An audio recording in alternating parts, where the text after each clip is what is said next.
Like, that's just too much. Telling you guys, I told Ray, and this goes for Sync as well. If you guys don't show up to beat the baddie, you guys don't level up.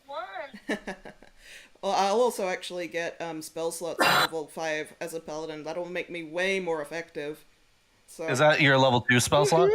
yeah, like I think I finally start getting some Yeah. spell slots. I was looking at that because I just started playing a paladin in another game. Weirdly enough, a short paladin. I'm playing a halfling paladin.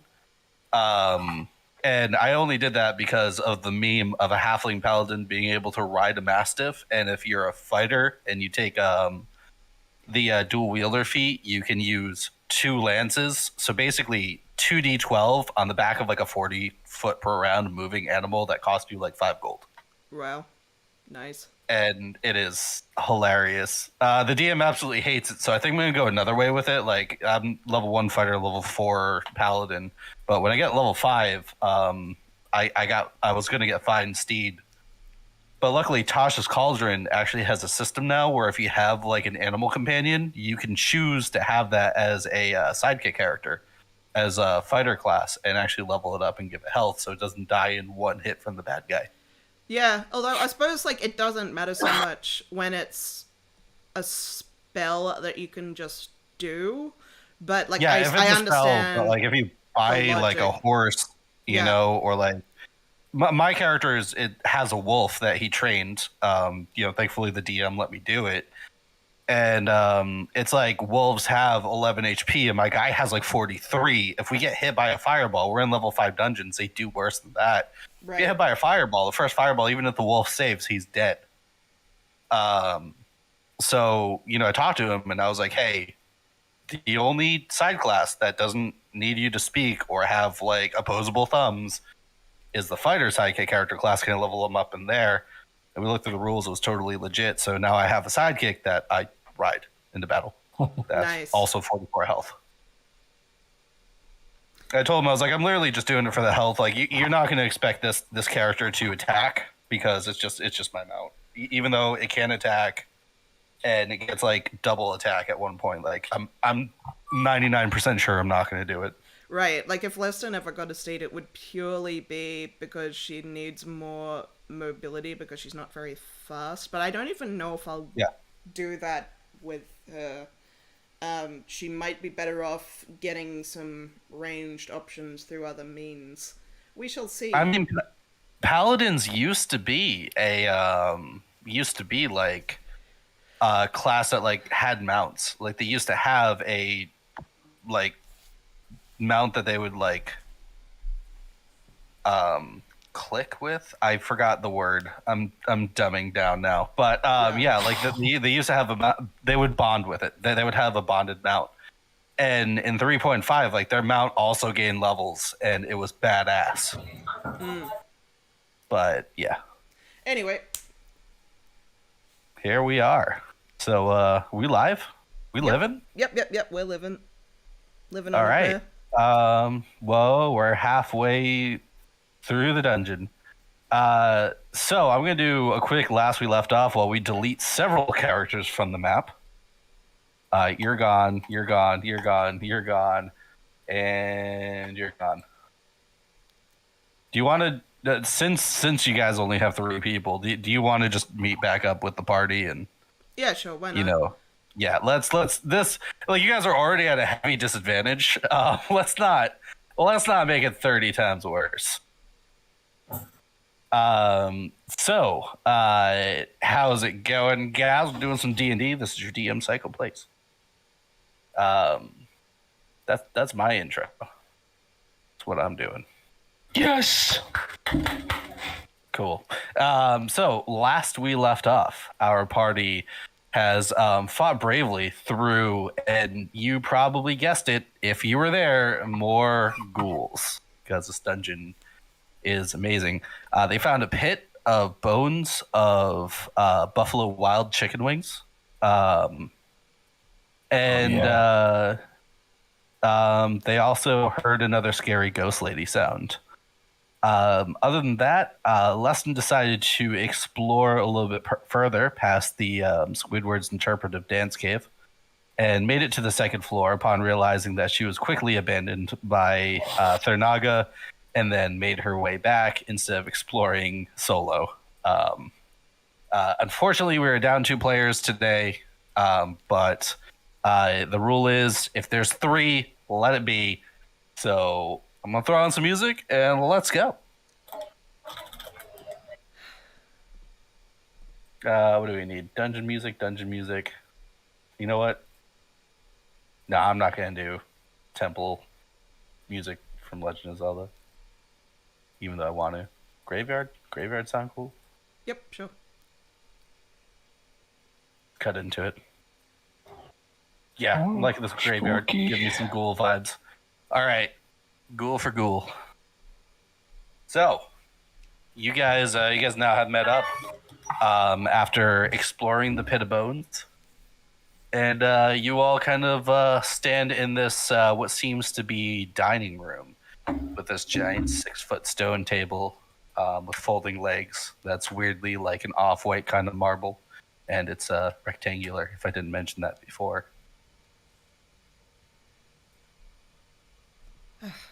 We're leaving Sink in the hole where he belongs. Sink went into the hole, transformed into a pile of bones, and was never to be seen again.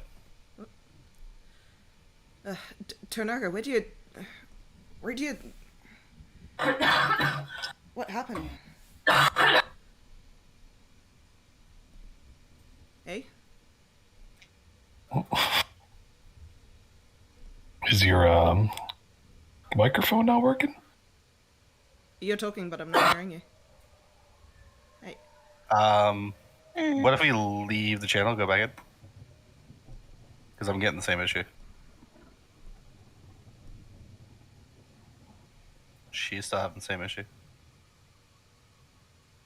How about now?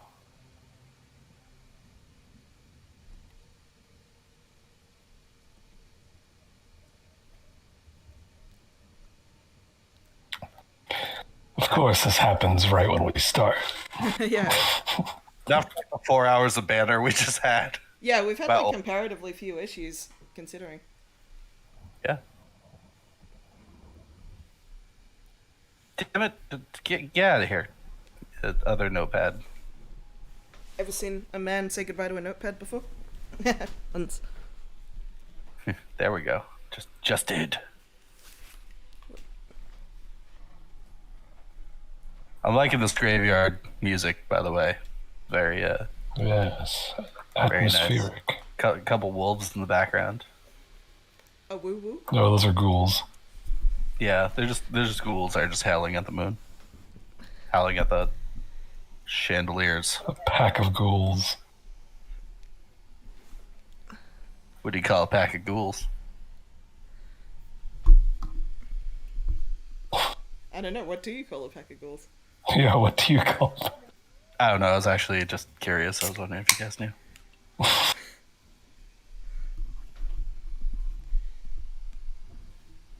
Thurnaga, can we hear you now? Check 1 2. Check 1 2. Is this on?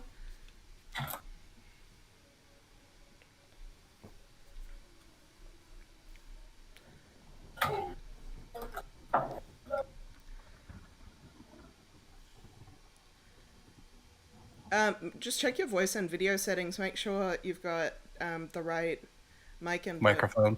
Because sometimes, Yeah. like, if you're like, I don't know, for some reason, sometimes it switches.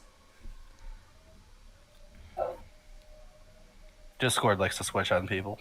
Yeah. Filthy switches. Just pick one. I want this microphone. Keep it there.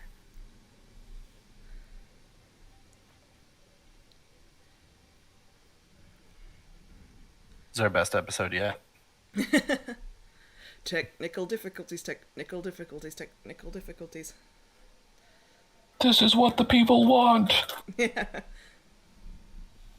I need to steal that like Simpsons technical difficulty sign with like the drunk guy behind the camera. But then I would always have it going. Hey, I think we've got some life. Yellow? Ternaga. Okay, you're turning green, but I can't hear you.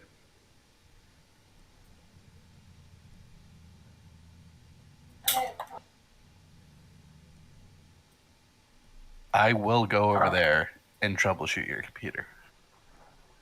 Something weird's happening, because, like, you're turning green, as if you're saying something, but I can't hear you.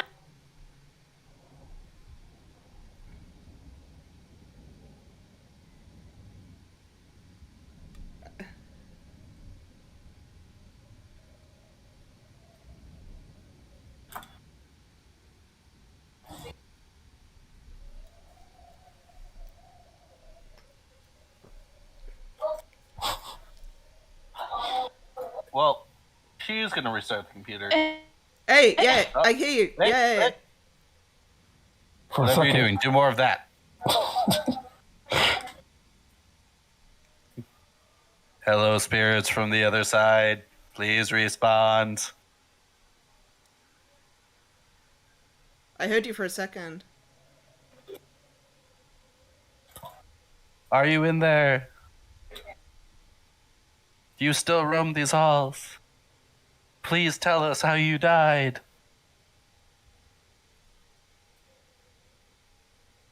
Yeah, dude, you should just restart the computer. Yeah, just restart your computer. I think that's the simplest solution. Just Control Alt, throw that computer away and get a new one real quick.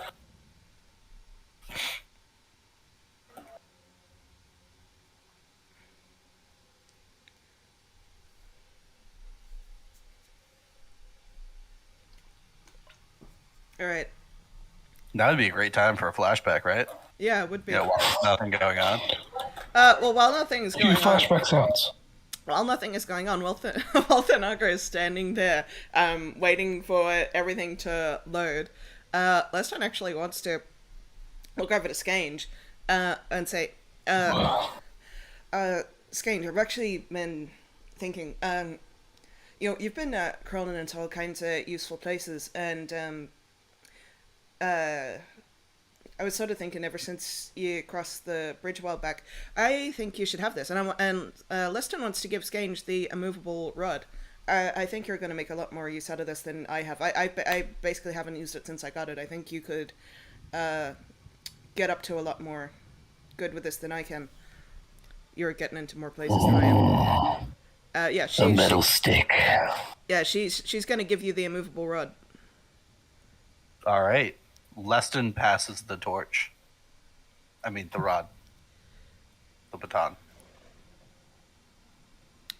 Yeah, this is the second time I've had one in overall of my D&D games. Does Skanji even know how to use it? Wait, I don't think he even knows what it is. does Rennie even know how to use it? I know how to use it.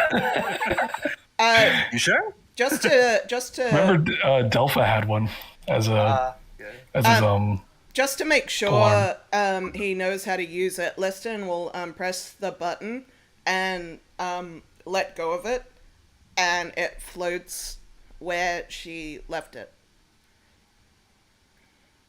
Hello? Oh, yes, we Hey, can we hear can you. hear I don't know. Yes. That was the weirdest thing ever. Oh, man. Because I, couldn't do anything. My computer was, frozen, so I, held down the power button. And as it was closing down, all I heard was that, graveyard background noise. And then I'm like, oh, it's not coming back up. So I pushed the power button again, and then it just, came back up as if nothing closed out or anything. It was just It did the same thing to me because I had to restart my I'm like, computer oh? too. Okay, anyway. Alright, so after giving the immovable rod to Skange, Leston will look over at Thanaga, who has come to life, and say, Thanaga, what happened back there? I was honestly afraid to leave these guys alone Oh, with well, the pit. I suppose that's fair, but I just... Yeah, I spaced out and didn't even say anything and just walked away. But just, what if there had been more of those ghouls in there? What if I needed you? That's not a very leader move of you. I'm just saying. Oh! Ouch! That hurts me. I agree, You know. Tanaka. You really lost your touch. Oh no.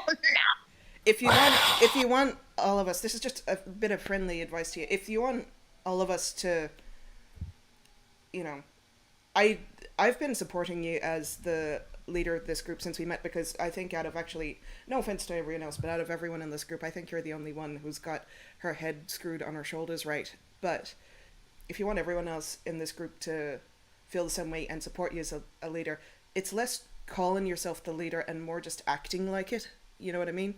And I think I've known a couple of leaders in my time, and the ones I know wouldn't do things like walk away when one of their mates is in a tunnel like that. Just keep that in mind. That's all Leston's gonna say. Okay. Thanks. Let's keep going then. Sergeant Leston Me looks just. away. Are we gonna keep clearing out this level, because we didn't go into the mineshaft sort of tunnel thing. I think that's the only thing we haven't cleared out on this floor. I don't know if it goes down or anything. I just went back and looked for you. Gotcha. Alright. Let's finish clearing this level.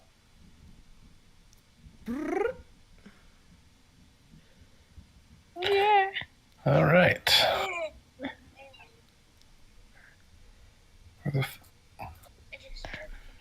everyone go? Follow Across the me! Yeah. It's easy for me to track where they're going because there is a large purple circle moving around. That shouldn't be there anymore, but I mean, it's still there.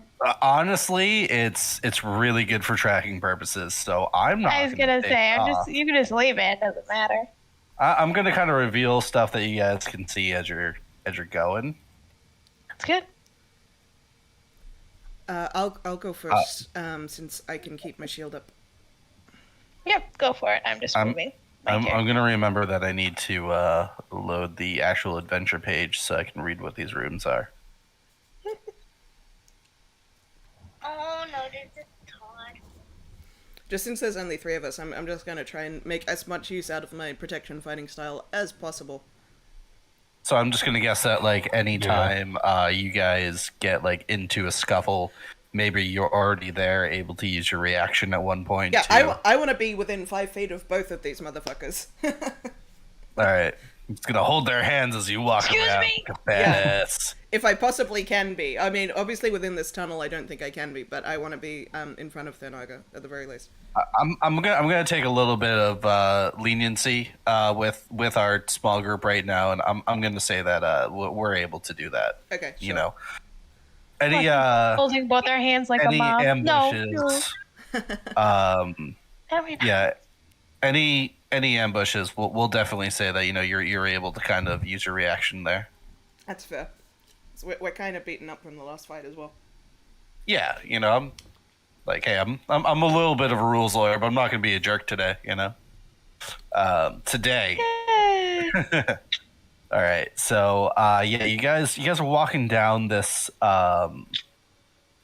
very. It seems as though some of the cave has, or some of this like hall has collapsed, and there's a lot of these like claw marks as you're going through the tunnels. You see that it was kind of excavated by clawed hands. There's some game boy. that was dropped. Oh my god. Oh man, this is both amazing and nightmare fuel at the same time. I know. I'm like, I don't know how to feel about this. For some reason, it makes me think that Skane is kind of pug-like. Oh, he definitely is. Oh man, that's amazing. He definitely The has one breathing hair. problems. You legitimately look like a Star Wars alien. Like George Lucas made Yeah. Yeah, he does. Yeah, George Lucas wants his money back. You're just trying to embody Baby Yoda because of popular craze. Get out of here. No, Oh, you got me. This is but grown no, up. Grown up, Baby Yoda. Well, Grown-up baby. maybe in like his like Oh Or god, he the- does. Okay, I hate that drawing now because now he just looks like Yoda to me. No, keep it. I love it. Now I can't actually unsee do it. like the art style. That's great. That is a great freaking portrait. Oh my I god. see the twinkle in his eyes. Also, weirdly enough, he is balding exactly like I am, and it pisses me off. Oh The man. one hair on top. You just gotta When- grow it out. When you start balding at like 23, it sucks. But yeah, anyway, so you guys stand at the precipice of this room. Let me unlock the room, and then I'll have a little bit of flavor text for you. Play. So it's going to be a DLC of $9.99 to unlock the room. You can just subscribe to Roll. my only Son of a DMs bitch. for that. I didn't know Oh, EA wrote not this. again. EA runs this game. Just letting you know. You guys go through the excavated caves of the halls after you go through this rubble, and you look into this chamber, which looks like it was once a shrine. You see that there are wall carvings that depict dwarves carrying censers and observing religious rites. However, the eastern section of the room has collapsed, filling the area with rubble. Gnawed bones scattered among the debris are the remains of a number of dwarves. Is there anything amongst the remains, or is there anything on the? I suppose I should be focusing on if there's anything I can read since I've got my helmet on, in the symbols. You can see that there's a lot of religious iconography around here, kind of aimed towards Moradin, the dwarven god of creation. Not only do you see like the symbols for his name and like these carvings for like the rites, but you also see the what seems to be like a symbol that keeps on appearing of kind of like a hammer striking an anvil. Yeah. And you said that you were checking around as well. Yeah, I suppose to check the remains if there's anything in there, or just I don't know, any more information. Well, it says that there's no perception check needed, so I'm just going to say this, and if you want to write it down in the party treasure, that is up to you guys. Yep. So, as you kind of look around, you notice that there is kind of like a little bit of shine on one of the dwarven skeletons. You see that it is a platinum amulet on a thin but sturdy gold chain. It looks like this is another one of those holy symbols with the anvil that's getting stricken by the hammer. And you can read that there is the Moradin rune on it. Moradin on one side, creation on the other. So it's a platinum you- amulet of Moradin. Yep, on a Does- gold chain. So does it just appear to be a holy symbol, or does it appear to be magical in any way? It looks like a holy symbol, so you would know that like clerics or monks, they would probably have like monks would probably have like a wooden holy symbol. Clerics would probably have more of a silver holy symbol. This is a Right. platinum symbol. Right. So it's just highly valuable. Okay. It it's it not. seems to not be tarnished, even though the years have left it in a rough place. All right. So I'll just add. Can we this. do like an Arcana check to see if it has magical properties? yeah, and I'll give you advantage on that Arcana check because you picked up of what I was putting down. Hiya! Oof. Oof. You're like, it could be magical, but you're not sure. You know what? But you know who would probably know? The Scange, because he has good Arcana. Yeah. Yeah. No, he doesn't. Oh, who is it Ray? I think keep Eva's forgetting been who has killing it. skills. Yeah. Yeah. I think like the one with the best Arcana would probably be Sync, honestly, because Sync is the only intelligence-based class over here. And Turnaga, what god do you worship? And this isn't my god. I worship Girdle Ironhand. Yeah, oh my gosh, what's his name? I always forget what his name is because I'm the worst. Scrolling up to my. If you want to give it a shot for a Arcana check too, Leston, you can go right ahead. I mean, I think it'll be funny. She's kind of a dumbass. Let's have a look. She never did much book learning, but I suppose she could roll well. No. We all fucking Good rolled off. word. What was that? Did I say that was at advantage? I totally said that was at advantage. So with Oh. this natural Oh. 20, Oh, fuck. Yes. because I really just want to give this to you guys because, you know, fuck wizards. I'm making this up on the spot. You can tell that this, as you kind of hold it within your hands, you feel a sort of magical power to it. It does require attunement. Any paladin, and you might want to write this down too, any paladin or cleric that devotes themselves to Moradin or does morning prayers to Moradin can use this once a day as a pearl of power +1 or pearl of power. Okay. Which means that you get up to a level 3 spell slot back as an action 1 time a day. All right. I'm going to chuck this over to Thanaga. I'd say, well, you know, if you're willing, if your god doesn't mind you doing an extra prayer to Moradin, I think you can make use of this. I want you to have an extra spell to potentially keep us all alive.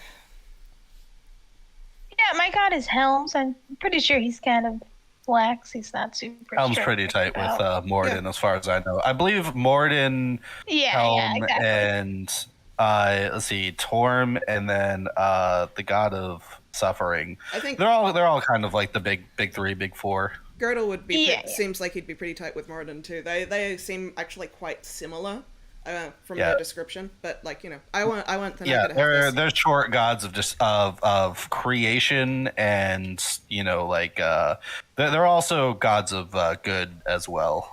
So I think you could almost just put that in your. If you let me just check the eye. If there's a pearl of power, there is. So you can drag and drop a pearl of power into your inventory, and then just rename it Platinum Amulet of Moradin. Yeah. How That's do prob- I do that? Click on the eye in Roll20. On the right, Okay. type in Pearl Pearl of- of Power, Ah. and you can And then- drag and drop it onto your character sheet, and then you can just rename it because it effectively does the same thing, and it just grants you an extra spell slot. I said, wait, no, come back. You guys also see that there is a steel coffer that seems to be by one of the skeletons as well. Steel coffer. I'm assuming that's just something of value to go into party treasure. Does it have like a value to it? Well, I mean, the steel coffer, it weighs 5 pounds. The coffer is kind of like a container, like a little tiny chest. Steel coffer. Tiny. I chest. want to let me through this. Tiny chest. Well, that's what we're keeping our party treasure in. And if you pick up this 5-pound steel coffer, Weston does. you hear clinking around inside of it, like this steel tiny item of holding is holding something. She This will. container might have something in it. She will open the steel coffer. You open the steel coffer, and you see that there is an ornate glass jar that is holding a deep red, vibrant liquid. Oh, blood. Deliciously like a potion of superior healing. Oh, okay. So I'm basically incompetent, and no matter how many times I drag this thing, it won't like let me do it. I don't know why. I'll do it. I'll figure it out. I'm I got sorry. It's okay. Means computer no good. So, Potion of let me just superior make sure healing. you didn't drag it out 30 times already. I think, why don't you have this, Skange? You're a little bit squishy. You can have this potion of superior healing.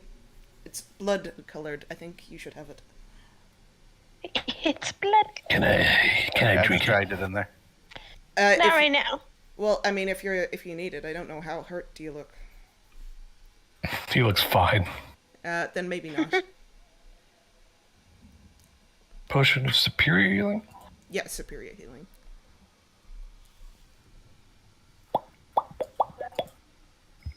Now, How much does that heal for? superior healing. I think you can just drag and drop it from the eye, but I'll look it up. 8d4 plus 8. 44 plus 8. 8d4 plus 8. Holy shit, that's a lot. Yeah. Wow, that is a lot. I rolled it Minimum- a couple times and it minimum averages of 6. 30. It's a minimum of 16, basically. Yeah. We'll definitely save that for a rainy day. Yeah. When we fight the big bad guy with my whole 2 spell slots left. If one of us goes down, that's like a great get back up almost to full. It's a potion that's worth the action. Yeah, it's a potion that's worth the action. It's almost like, you know, if I went down, that would probably heal me up to full. Nice. You guys also see that in this coffer, it was reflective at first, and underneath the bottle, but you see that there is a silver mirror Ooh. that looks elven made. Silver mirror. Does it appear to have a value, or does it appear to be magical? It does seem to have some silver tarnish on it. You can see yourself. You kind of like wipe off some of the dirt and must. It probably looks like, because it's very well made, very well elven made, it's probably like 10, 15 gold. Yeah, I'd say Leston's family shop has probably sold mirrors before. Yeah. And kind of etched into the bottom as if it was made like into the handle, facing both ways, is a V.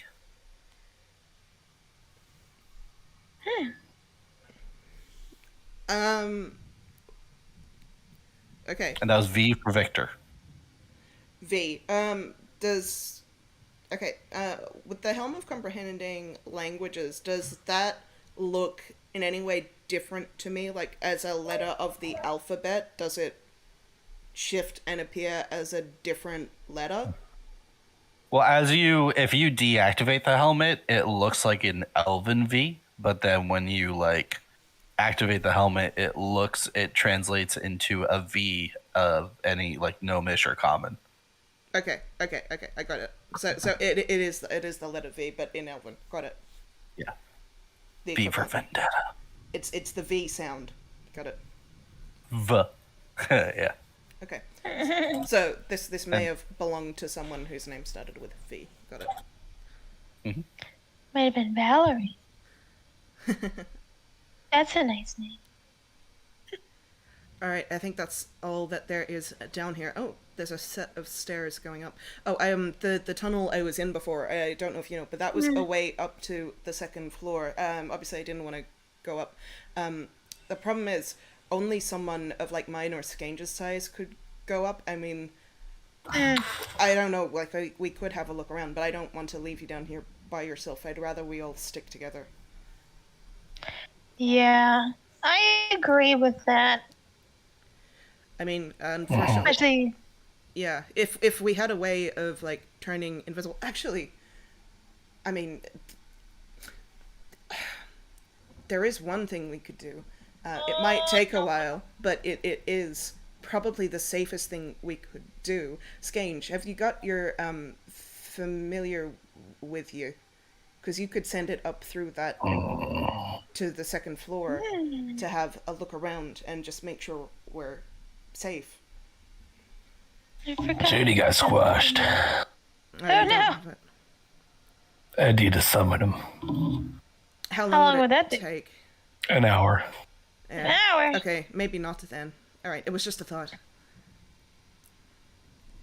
All I mean, I right. don't see why we couldn't just like chill out for an hour. I mean, we Like could. summon Journey. We could. It's up to you. Yeah, I can do it. Maybe why don't we have a look around first, and then like if we run into anything and we decide okay it's not a good idea, then we'll stop and rest for an hour, and then you can send Journey. How about that? Yeah.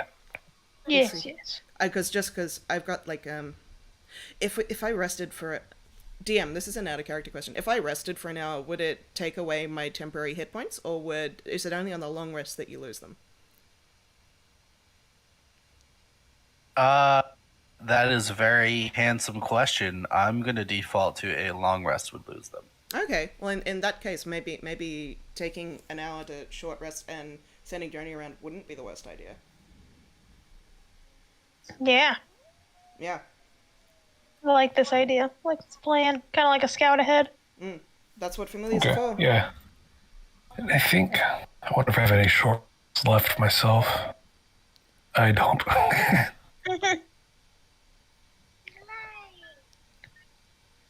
If I, or no, it's just hit dice. I can still short rest to like regain my spells though, right? Yeah, you guys can only short rest 2 times a day. Yeah, this would be our second Oh. one. Okay. Yeah. Well, actually, I won't do it then because I have full spells. I didn't Yeah, even okay. realize. Yeah, alright, okay. In that case, we'll save it.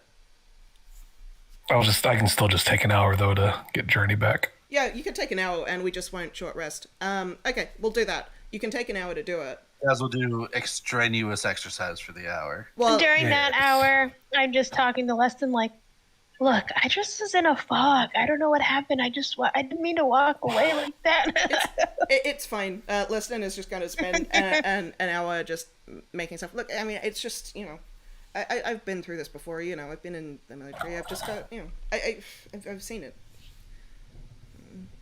While I've got an hour, while we're just hanging around doing stuff, I'm going to spend an hour making stuff. But I'm going to make the one for Eve because she's not here. I'm going to spend an hour making a clockwork toy. I'm going to put some silver in it.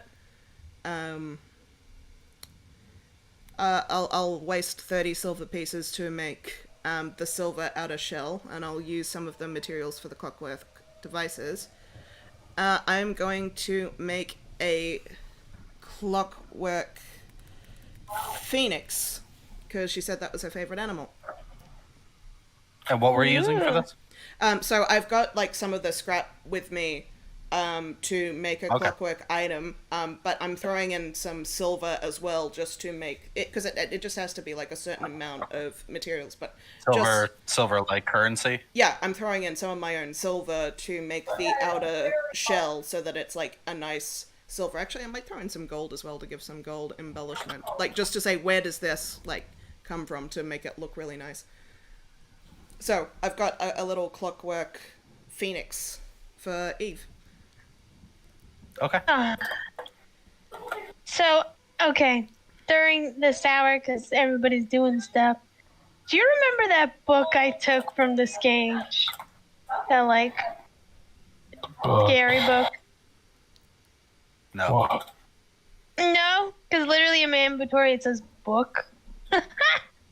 But fuck. he Was had, there, like, this different dark book magic. floating around? It was like had this like dark magic-y book, and I was like, "Oh yeah, you should really give it to me." And I traded it him for something. What did you give me for it? I don't remember. You should. I think I gave you the handkerchief or something. But I have to find because I'm like, I haven't even looked in this book, and I should totally look in this book. I unless you have other notes, I have no idea what this Yeah, book I might have. be. Alright. I have to look. I didn't know if you just knew off the top of Racking your my head. brain. So I don't remember when or where. okay. There's a lot of Scange times I'll make up something on the spot, and then that's when I really hope that you guys write it down because I'm never gonna remember it. I mean, I have the Book of Darkness, but that's just from my. No, that's mine. You gave that to me. I'm just- That's my Warlock book that has like my extra Warlock spells. Nope, it's mine now. I've just decided that was the book you gave. No, I'm kidding. But I Found it needed when to we were summon in- Journey. He like takes it out and starts like drawing a pentagram, and you're like, "Wait a second!" Grabs it, snatches it. Okay. Because you're Actually, at the gnome's place. I'm gonna look for it. Actually, You just, do what you guys do. DM, I'm just going to retract that. This one's going to be gold because it's a phoenix, not silver. So I've subtracted some gold coins to make it gold. Okay.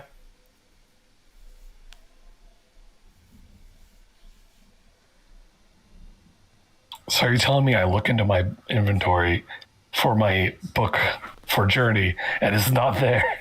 No, I won't. It was something else. You had like found a book, and then I took it from you. Well, we traded it.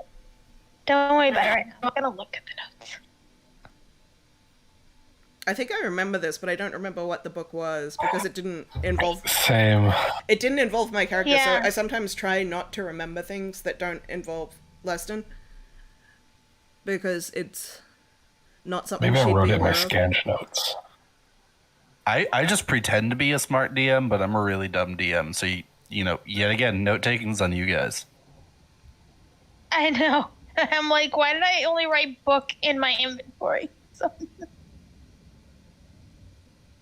Go. No, but I did write that Thurnaga owes Scange a handkerchief that's been sneezed on by a wizard. Evidently, you also owe Aaron one of those too. Yeah. Yeah. Oh my gosh. I love that that just came full circle. Like, oh, by the way. God, he played that so well.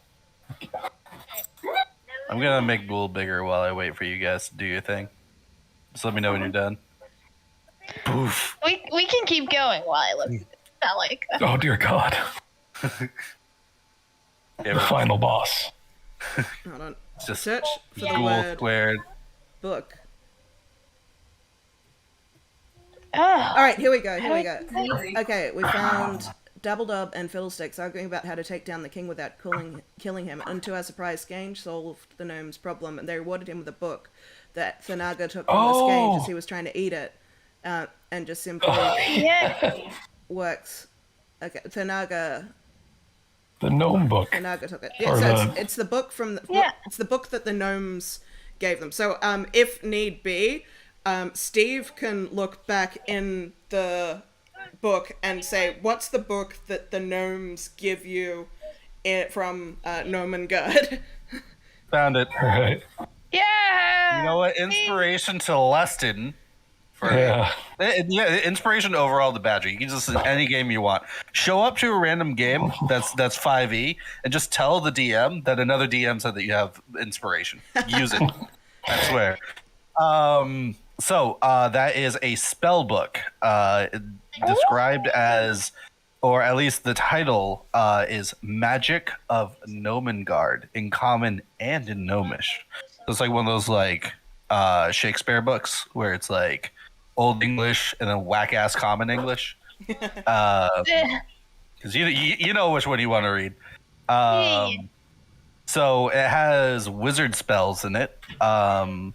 Burning Hands, Detect Magic, Identify, Mage Armor, Magic Missile, Shield, and Sleep. Oh. Cool. That's a useful book, actually. But it only has wizard spells. Yeah, that's the only. How can you kick me out of what is mine? Sorry, I don't know why I had that stuck in my head. So, if I'm not mistaken, because it's a spellbook, you'd need to be a wizard in order to transcribe them. But this would still be Yep. very Yeah. valuable to sell, presumably. Yeah. Yeah. So if you sold that at half price, you'd probably get, I don't know, like 50 gold per spell in there. All right, so we'll just say... Oh. okay, let's just say we'll put that in party treasure. Magic of Gnomengard book. In Party Treasure, I already copy and pasted it. Spells at value. Okay, good. I'm just gonna So I was add gonna that. write in the party notes that I looked at the book and blah blah blah, and I was like, okay, you writing it Give down? me Give me a second to double check what the wizarding rules on that are. It's okay. You don't need to give us a value right now. I've just put it into the handout that we all have. So like we know that we have it and we can like trade it for like something. You guys have a hand. Yeah. Yeah. You gave us a handout so that it's in our Roll20 as well. Nice. No, I'm joking.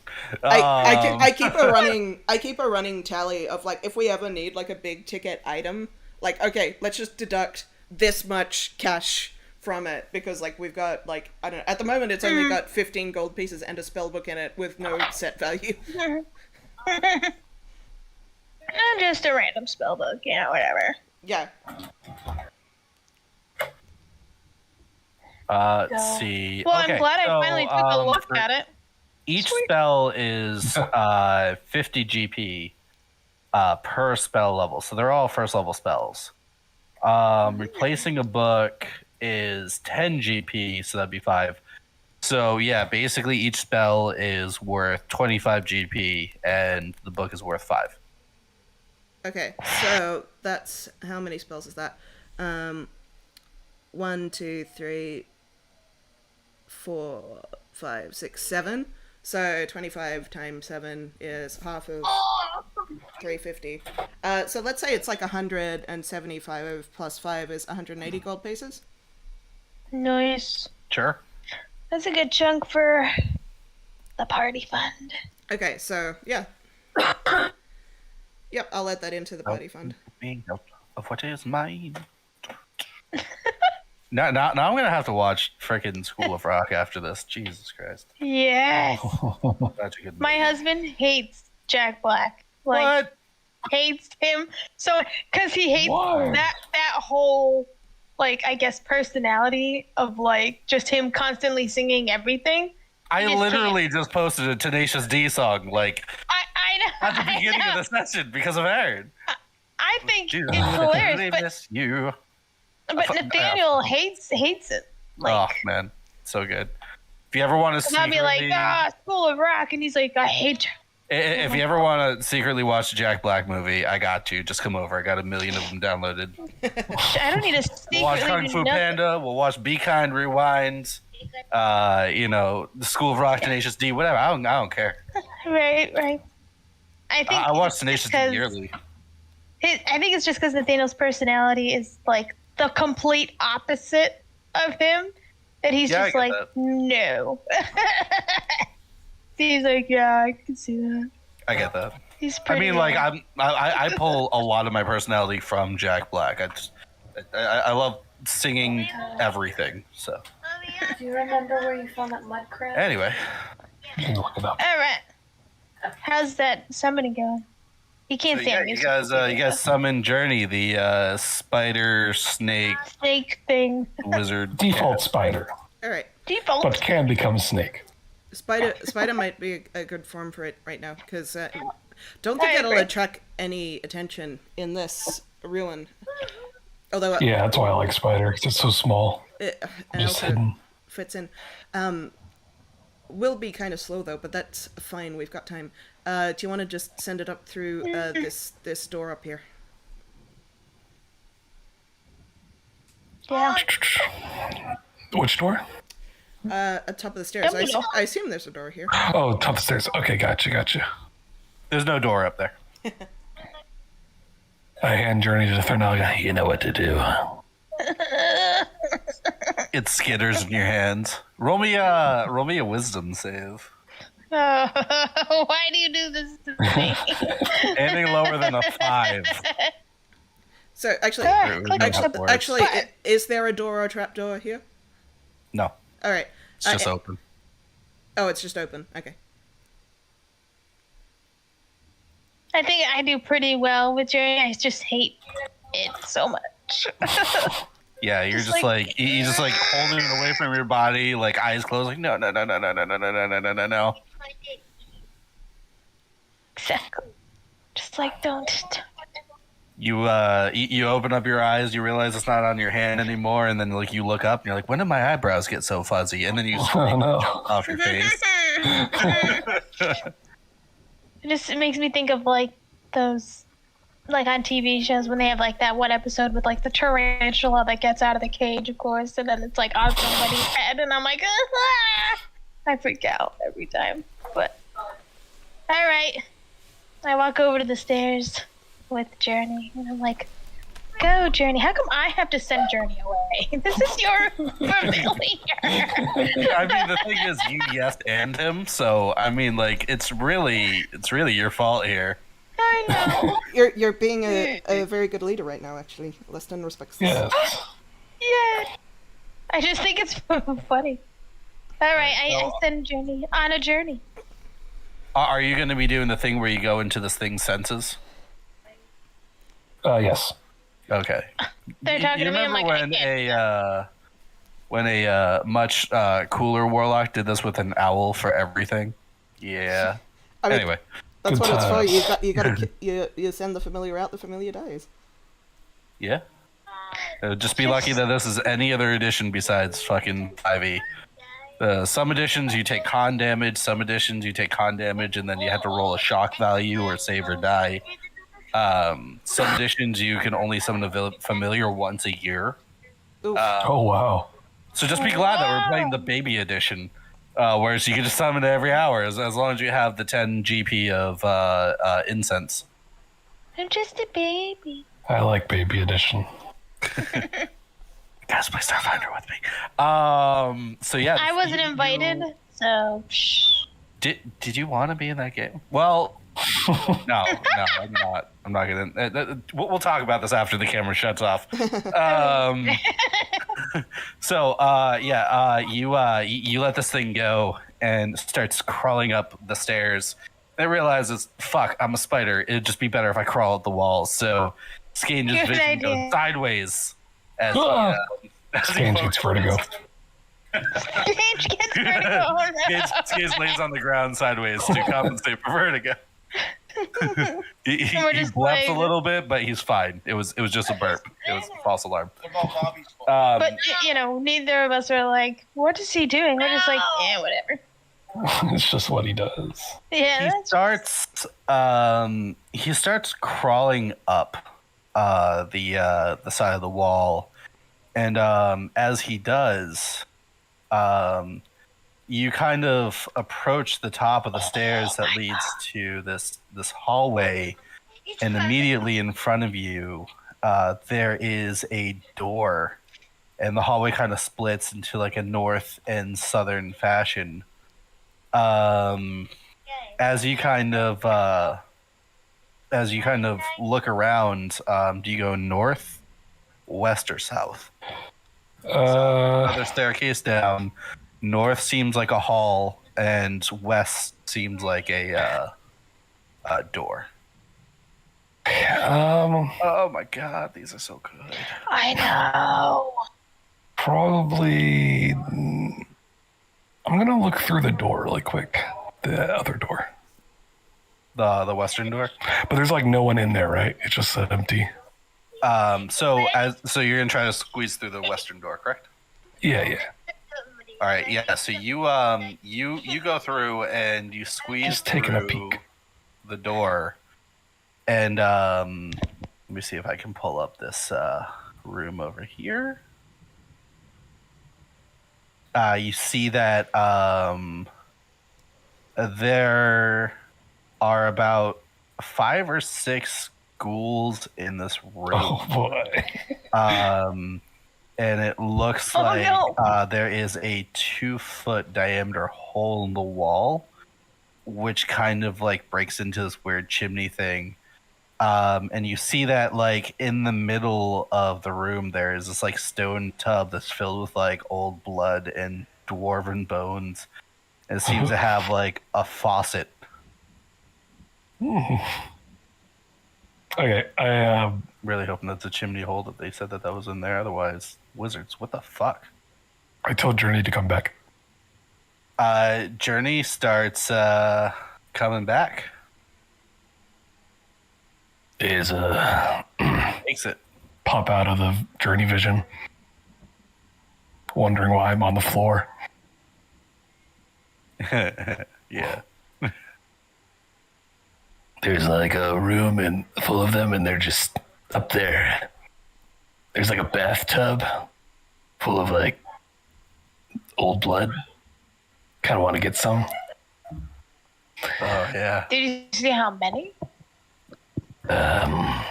More than us that are here right now.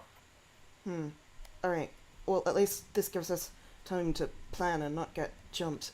All right. We might be able to take them out. I mean, Thornaga, have you got like any big ticket spells? I'm clean out. I've used all mine. I have like one level 2 spell slot left, and I can do like a moonbeam if you really needed it.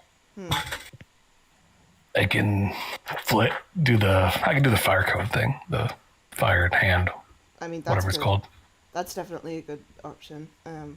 What have we got? What have we got? What about items? What can we do? I mean, there is also. We could. Oh, I've got an idea. I do have an idea. These ghouls are not smart. I've got a lot of ball bearings. We could lure them out. They're not smart. If we open the door and let them come to us, put them like right at where the door is, and they On the come to us. stairs. Yeah, or well, even just at the At the top of the stairs. yeah, or something like that. Just outside wherever they are, they'll come to us and they'll fall down presumably. I mean, maybe not all of them. Some of them might not slip, but it might just be a go. And then we throw this at them. I pull out the Molotov. Nice. Oh my. I like how you guys are all trying to home alone these ghouls. So I got some paint cans also in my pocket. We can God just damn it, tie 'em Marv. up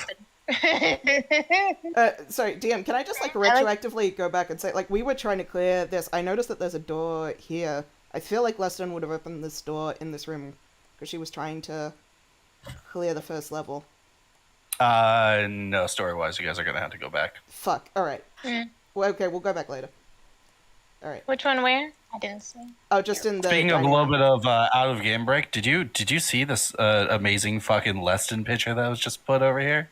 Oh wow. It's beautiful. Oh my fucking god, dude! Oh, holy shit. Yeah, That is amazingly fucking it gorgeous. must be framed. Holy shit. Oh, I love it. That eyeball is just so amazing. It's gorgeous. I love it. Saving that. Also And just- cute AF. Just saying. Jesus. I forget that she's just like, she's a gnome. Like, she actually would Yeah. look more innocent than I think. Mhm. Yeah. It's because her life hasn't been innocent. No, it hasn't. She's seen some crap with that eye. You forgot the lightning shaped scar on the forehead. Well, covered by a bandana. Yeah, it's being covered Yeah. by the bandana. She doesn't want to give away her secret identity. Right? A gnome, a scarred gnome, I mean, she's already kind of a got like, platypus. she's got like the Squall Final Fantasy VIII scar across the right eye. So Oh man, so such a fucking baller picture. Love yeah, it. I love it. That's so cool, man. Ugh. All right. Okay. I just need to not look at that all day. All right, let's go. But we could though. We could. Legally, we could. All right. Either Thornaga and Skange, neither of you make noise. So when you move, so I'll hand the ball bearings to whoever wants to go. Say and- what? Neither of you make noise when you move. I clang. No way, get out. I have heavy metal.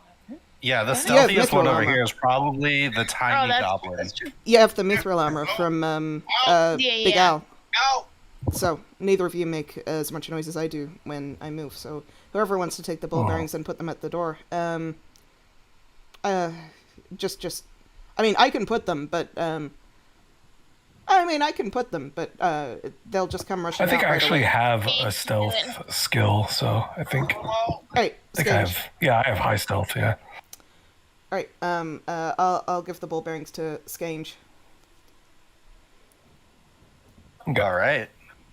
So, Yeah. Skange, you're gonna try to stealth and go up there.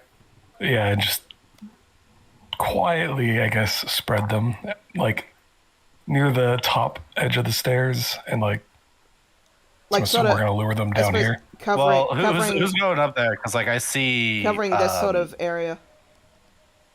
If you go up there too, Leston, you're gonna make noise if you're right behind him. No. Like Leston's just saying, at in this room, but just within sort of range that she can run up if he starts getting attacked. That's all. Yeah. I'm just saying, like, there's only like 15 or 20 feet of stairs, and then it's the top I of know. the hallway. I know she's Yeah.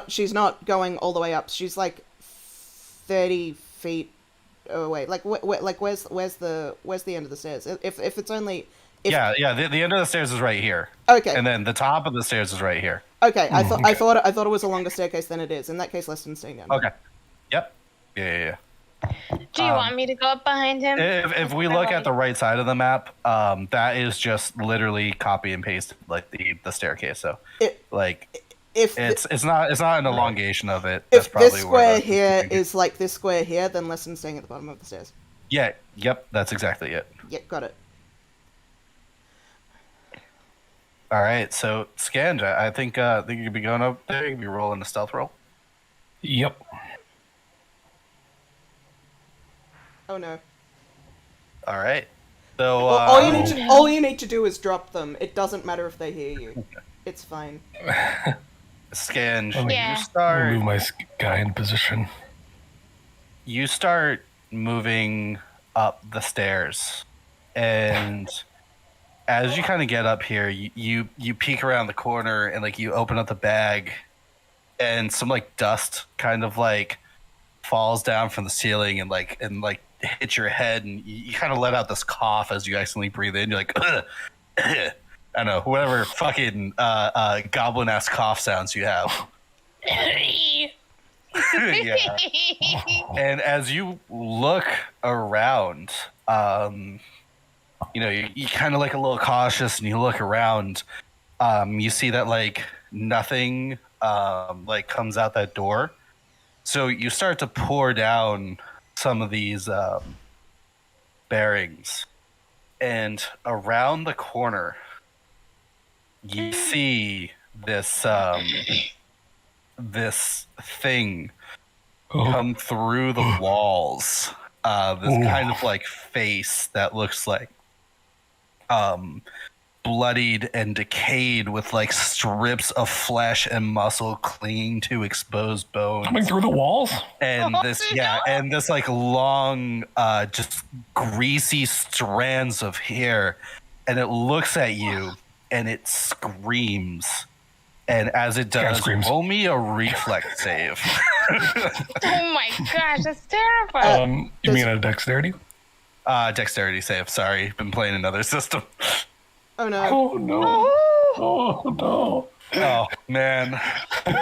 Do you have any I hope you inspiration? have a superior health potion or an inspiration. I mean, I do have inspiration, so it's the time to use it. Here's that. Right. Yeah! Oh. From the bottom to the top. Wow. Right. I was gonna say you honestly couldn't get any worse. I use my inspiration as a DM to make you reroll. No. So, what I'm gonna do here is, as you hear the scream, you start kind of like you stumble backwards a little bit and you catch yourself, but the scream kind of shakes the hallway, and that ceiling dust that came down, you realize you hear some cracking, and that is the ceiling starting to cave in. So you kind of like duck behind you towards your party. Like you're gonna try to jump towards your party, correct? I'm guessing with that natural 20. Jump back down the stairs, yeah. Yeah, you start to jump back down the stairs, but these Screaming. the rocks kind of like come down and fall upon you too quick, and you got a nat 20, so I'm going to cut this down a bit. So you do end up taking 7 damage, but you guys notice from the bottom of the stairs that Scange jumps down and kind of reaches out, but a couple rocks fall in front of him, and he kind of disappears under this cave-in that covers the stairs. Scange! Can I... And as you scream, everything goes black for a moment. The last thing you hear is gnome shouting out, "Scange!" And then we start hearing what sounds to be outside, kind of like a forest and you look around and you see an overcasted day as you are in this wagon surrounded by your goblin kin. You look around, you see Mevis making a couple jokes with Guthead.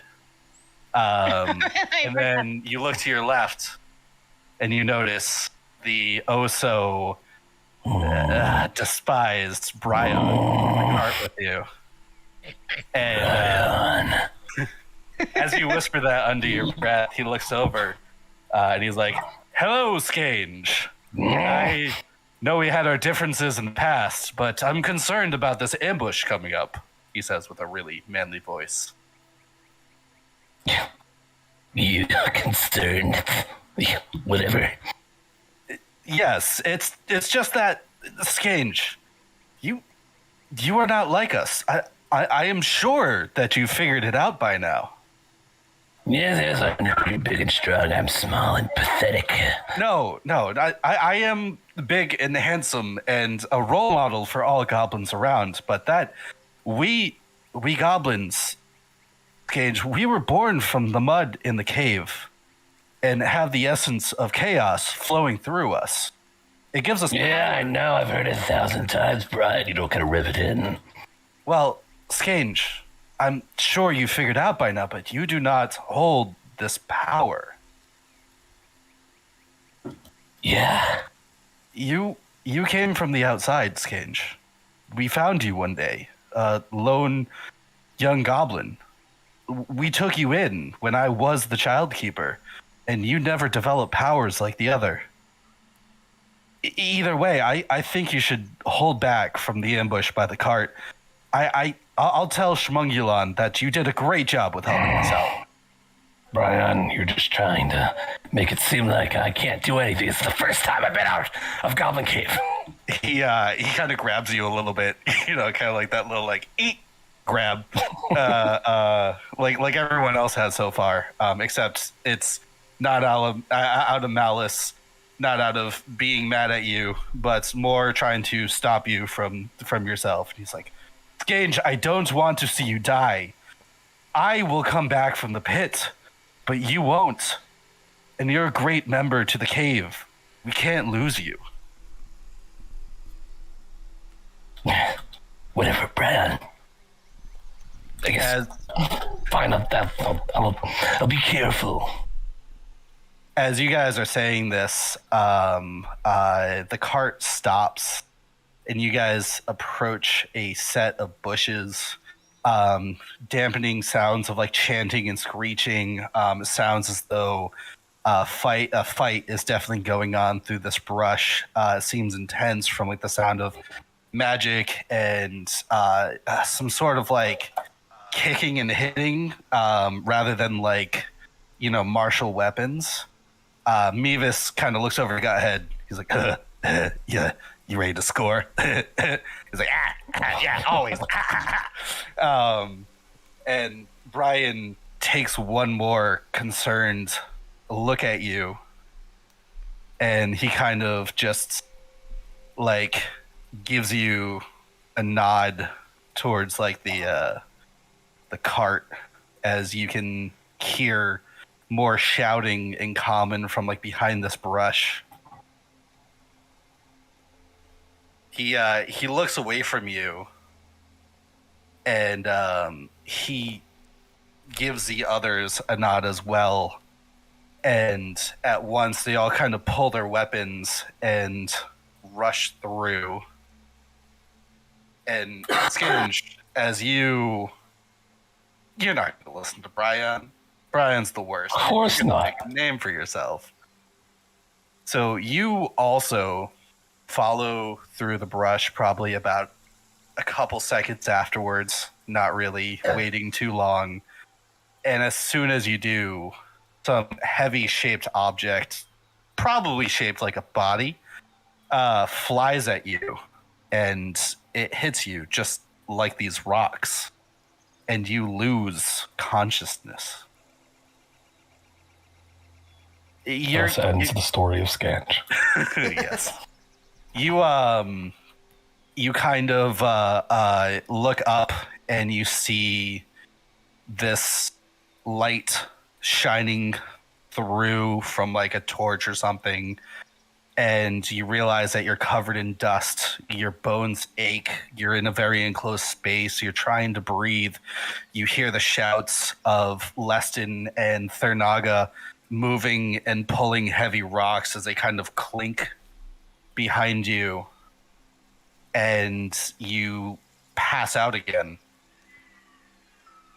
As you wake up, you're lying next to this puddle, except this puddle is of like this thick viscous blood, and there's rain on your face. The overcast earlier has turned to what seems to be a lightning storm. There is an overturned cart. You see that around you, as you kind of look around, there are bodies of these weird demonic creatures, as well as bodies of goblins. A very beat up Mevis that seems to have his neck on the wrong way, and got hit with like this like weird staff like through his chest. And as you're kind of lying there, you hear something, maybe in your mind or maybe physically next to you, but this thick bubble, like this thick blood puddle starts to bubble. It's just strange.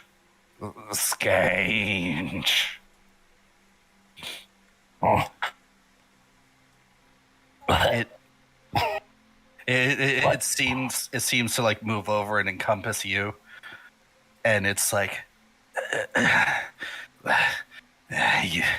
you seek the power, Skange. I can feel it from inside you. Take what is left of me. Bring me with you, and I will give you power, Skange. The power you seek. More than Brian. Yes, more than Brian. You will be the most powerful, Skange. The rain still washes over you. You just lie there, feeling kind of broken, with your hat next to you. Dented. It used to be straight up, but now it's dented. I'll carry that dent forever. Skange accepts. It is mine. As you agree for the power with this thing that's this congealed mass, it seems to move into your hat, and even though a straw hat, very porous, it seems to stay within there. And as you grab the hat, you feel this eldritch kind of power start to flow through you, enough to give you the energy to get up. But as you do, you feel something, this congealed blood kind of seems to massage your scalp, and then starts to seem like it makes its way into your brain a little bit. It's like, go to Brian. And as you look around, you see Brian has probably been this time crawling towards you. It seems as though half his body is broken, and he is just using one arm to slowly crawl through the mud towards you. Skange like hobbles over to him. It's a little kind of delirious, I bet. Yeah, you hobble over there, and Brian kind of looks up, bleary-eyed. He's like, "Skange, is that? Are you still? I'm so glad you're not hurt, Skange." He coughs up a little bit of blood, and as that moment, you hear in your head, "I want his blood, Skange. We will be more powerful, and we will start with his blood." And you look up, you see Brian clinging to life, looking at you. What do you do? I take off the hat and I kneel down and I like point it towards Brian. Like I'm the strongest goblin now. I don't gauge what. And you feel like you have these powers that you never had before. In fact, these very strong magical powers. These level 1 warlock powers. What do you do? Eldritch Blast? Yeah, you hold up your hand, you point it towards his head, hat behind his head, like you know what's gonna happen, and you feel this power coursing through you. And as he reaches out to you, he seems like he puts his hand on your other arm, and kind of gives you this brotherly connection, this connection of home, and you feel this power rush through the hat in your hand into your other hand, and this ball of force starts energizing, this blue ball of force that you've never seen, and it just shoots right into Brian's face, exploding outwards. Ooh. And some chunks and blood fall into the hat and seem to congeal with the other blood. And Brian falls, what's left of him falls to the ground as you put on the hat. No, I don't think he puts it on. I think he I think he immediately feels conflicted. And that confliction is just tampered down by this being trying to just force its will upon you, suggesting you to roam for more blood and more power. After a moment, Skenge, the feeling passes and he puts the hat on and moves on. And as he looks towards the camera, we see the now sure, cold-blooded face of Skenge, from child raiser to killer of a brother. And then we see that face as the lightning flashes. We now see that face covered in dirt, blood streaming down a little bit, very scared as a rock is lifted, revealing his position, and lifting up those rocks are Thurnaga and Leston. Skange. You guys unbury him. Skange. Skane! Ugh. You alright? He's coming too. What?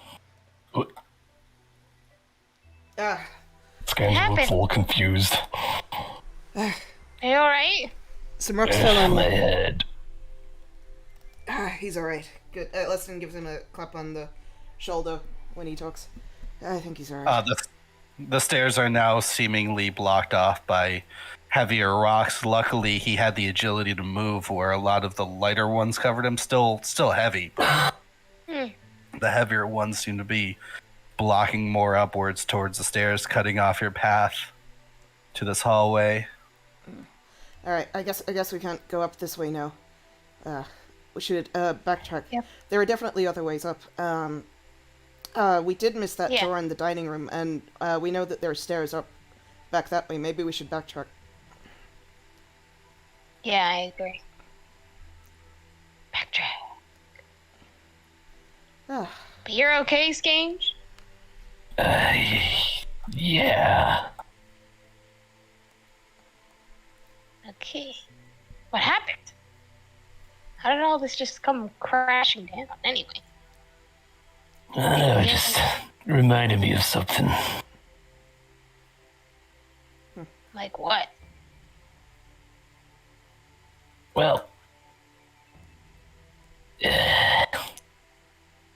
the Naga, you ever had to, like... Did you ever, like, do something that's, like the current you would be like, ugh, no, gross, stop. But then, like, the past you is like, God, yeah. But, like, the current you is like, no. Like, you know that feeling? I do I actually, mean- Skange. Yeah. Everybody's got a pass. We're not all proud of what we've done. You know, actually, Skange, the fact that you say that there's things that Yeah. the past you would have done that the current you wouldn't do, I'm impressed that you even said that.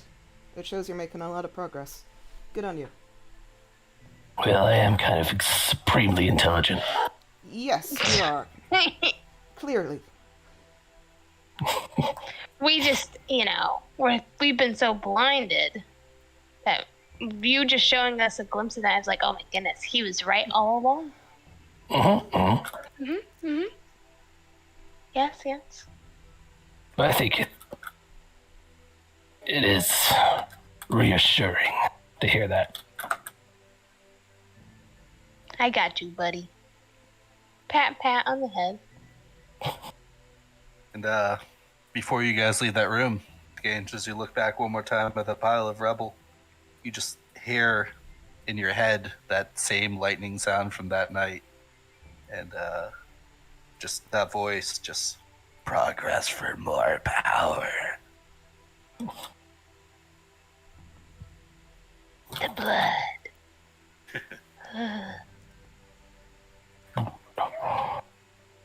I just love that at the beginning. It's like, by the way, you're adopted. What? This is just a We whole were born here, backstory you for me weren't. to tell for me to tell Rennie that he's been adopted. Also, I just want to thank you for going along with that so well. I actually had a Yeah. lot less notes than I usually do, so I lost made my that notes work. for that. So I was Yeah. like, oh shit. oh man, could not have gone better.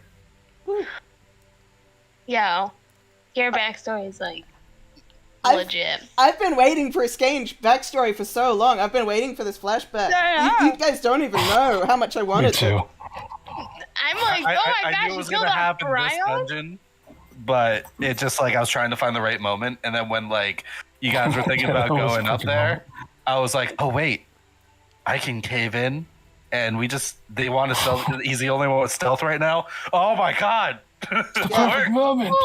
I need to highlight this clip so that everyone who wasn't here can have it if they want to. This critical Skange lore. Critical scan. Yes. Critical Scangelo. You should put it in the party notes so I don't have to like I write will. it all down. I'll put it in. I'll put it in the party notes. Although it's kind of amazing that like Eve doesn't know, like she wasn't here for this. She's been right all along. But I mean, technically, you guys don't know either. you No, know? I know. yeah. I know. But the fact that she but wasn't we here do for. know. It's weird because Eve is like Ray is the one that's been asking me the most, like out of game. Like, when are we doing another Skange? I know. No. I'll do a highlight of that on my Twitch. Yeah. Oh, I'm so relieved. All right, so yeah, the game's back up to you guys. I do want to now since we're backtracking, we're eventually going to go here, but I do want to explore this room. I realize we missed it. Okay. If you guys want to all group up, actually, just group up outside that room. Let's take a 5. Let's take a bio break. Yeah, that's And, good time for a break. Yeah. We'll be right back. I didn't even see that little door there. Good eye. Yeah, I completely missed it too until like I just zoomed out and then I saw it. I was like, oh fuck. Gotta clear this whole ground floor. Obviously, the DM doesn't want us to go upstairs 'cause he's real. Fix it. Think, because I don't remember getting the item. I think you might have. Lily, I'm gonna post my new lesson fan art. That's fucking awesome. Yeah. I love it.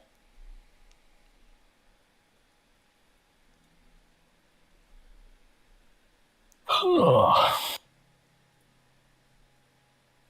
I keep looking at that lesson drawing. I'm like, oh god, I need to adjust it.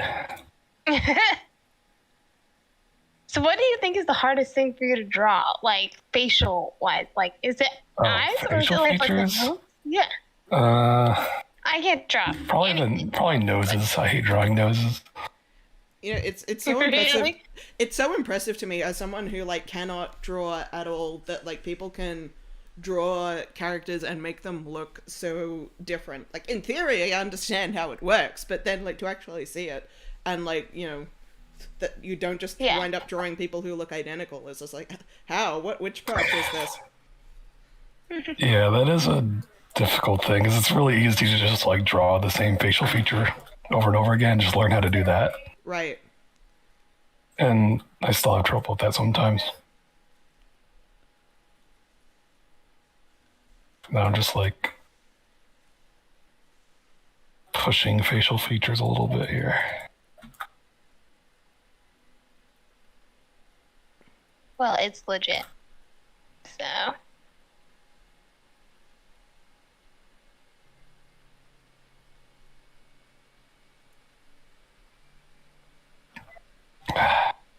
There we go. This is much better. Just keep deleting this one. Oh my god. Oh shit, I need to charge my headphones. I'll be back in like 4 minutes. Yeah, no worries. Okay.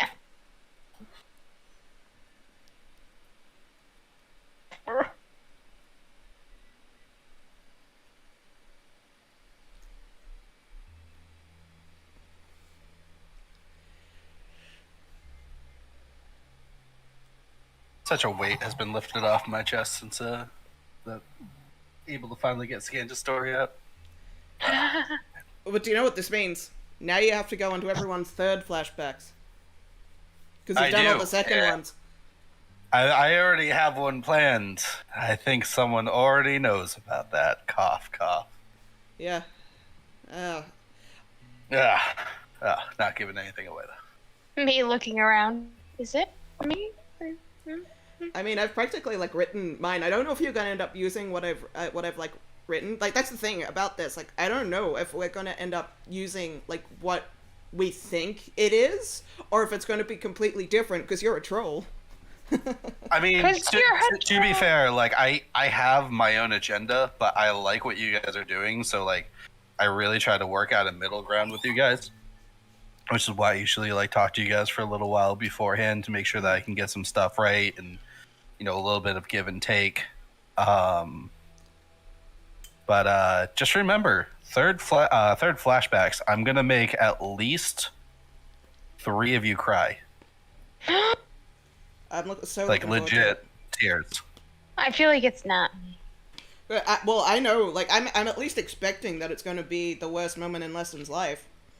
Yeah, that's what I mean. Like, I feel like Eve's backstory is like pretty sad already. So I'm like, possibly, and then I don't know about here. The origin, the conflict, and then the breaking point. Right.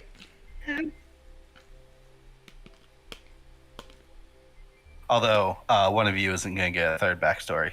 Just throwing that out there. What? One of you won't get a third backstory. 3 of you are going to cry. And one of you, I'm going to try my best, but I do not know if I can pull it off. That's crazy. At least 2 of you are going to cry for one backstory.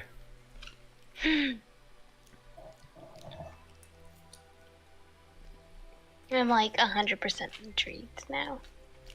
I'm really. Well, no. I'm really invested in everyone else's backstory as well. I know. Well, I mean, Badger, you and I come from the same school of gaming. Like, BioWare has set a standard for us personally. Like, I know it has. And, luckily, like, we really shine through with the Dragon Age game of being able to write these. And then showing through the deep lore of your campaign in Dawn. That like these are all things that like in between Dawn, in between Dragon Age, and in between just BioWare in itself really has inspired me to make this game about you guys. No, and Of I course, love it. with You've done a my really good job. troll ass influence, for sure. Well, yeah, well, I understand why you're doing it too, because you don't want it to just be like what we're all expecting, because then it might lose some of the emotional weight. But at the same time, Yeah. it's what we think it is, but it's not exactly what we think it is. Exactly. And it follows the tracks of what you guys have written. Like, you're a perfect example. Like, you were a soldier in the army, you knew this lieutenant, you guys were very close.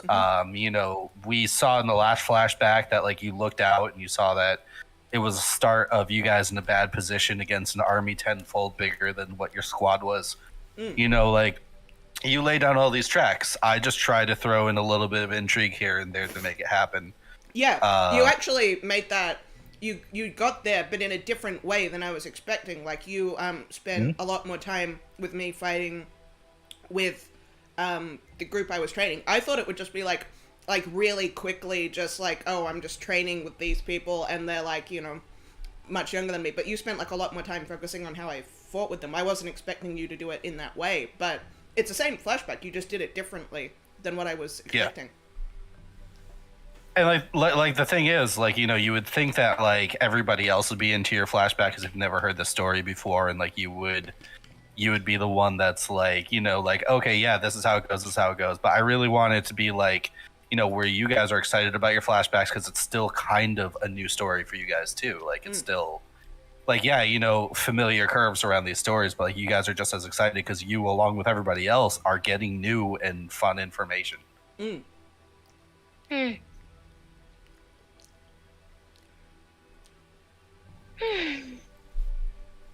there's things we don't know as well, because we don't know everything about our characters' lives. We don't know, like, Leston doesn't know the perspective of anyone other than herself as well. Yeah.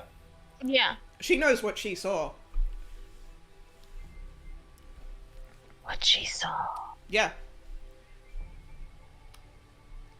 Like, there are like other, there's other people's perspective is what I'm saying. So like, presumably, like, there's other characters in Thanaga's backstory as well who might have a different perspective on things. Like, I'm assuming Thanaga doesn't know exactly what happened with like other NPCs in her character's backstory. She might have assumptions, but those assumptions could turn out to be wrong.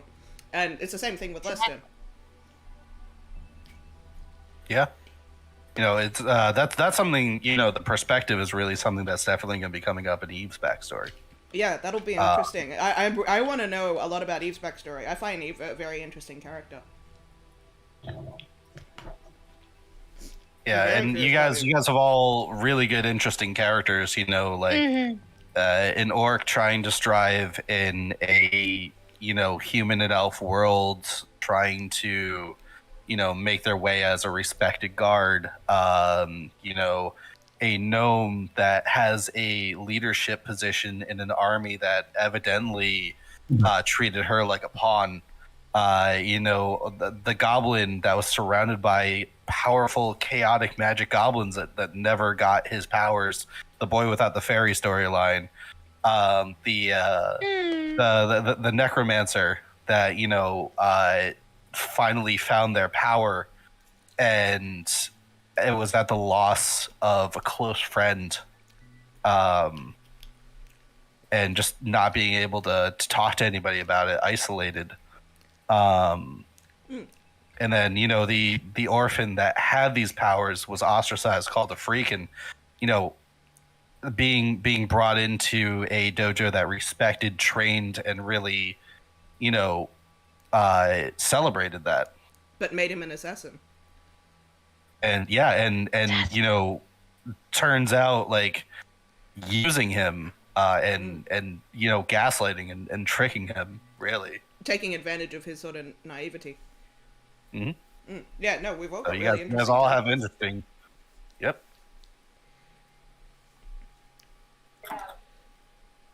Are we all back? Yep, I am back. Okay. Sick. So yeah, you guys are gonna try to go into this room over here. Yeah. Where'd Skange go? Is he still buried under the rubble? He just left him there. unrubbled. I'll move you over. He still has one giant rock on like one of his feet, and we're like, "You got that right?" And he's just like, Big old Fred Flintstone bump. yeah. He's got like those pebble marks in his skin that are just gonna be there forever. Oh god. Like when you've been like lying down on gravel for a while. Serious road rash. His hat hides a bump on his head. We had to shoot that scene twice because he got hit directly in the head with one of the rocks, and you could see it bounce off like the foam painted rocks of like the easy movies. Yeah. we had to reshoot the scene. You know, we talked to the prop guy and was It's a like, little behind the "Don't scenes throw him trivia at the for ya. goblin. Throw him around the goblin." All right, so yeah, let's what is this room? A16. So you guys head back and you open up oh nope, that's not reveal area. That's darken area. I'm just gonna stick a polygon reveal. It's never leaves me. You guys open up the door, and as you walk in, you just see what looks to be a couple old stone stoves. You see that there's a fireplace. It looks like there's like a large stone basin with a tap. Some rusted utensils. Yeah, it looks like kind of like an old dwarven kitchen. Nothing in here. Nothing that you can see. No. All right. So no need to roll a perception check. Yeah, no need to roll a perception check. All right. I just wanted to check. There was nothing in this kitchen. I assumed it was a kitchen. All right. We can go upstairs now. All right. This is the room you wanted to check really quick. I just wanted to. Yeah. Since we were Just going clear back, that first door. I just want to make sure Yeah, everything's yeah. clear.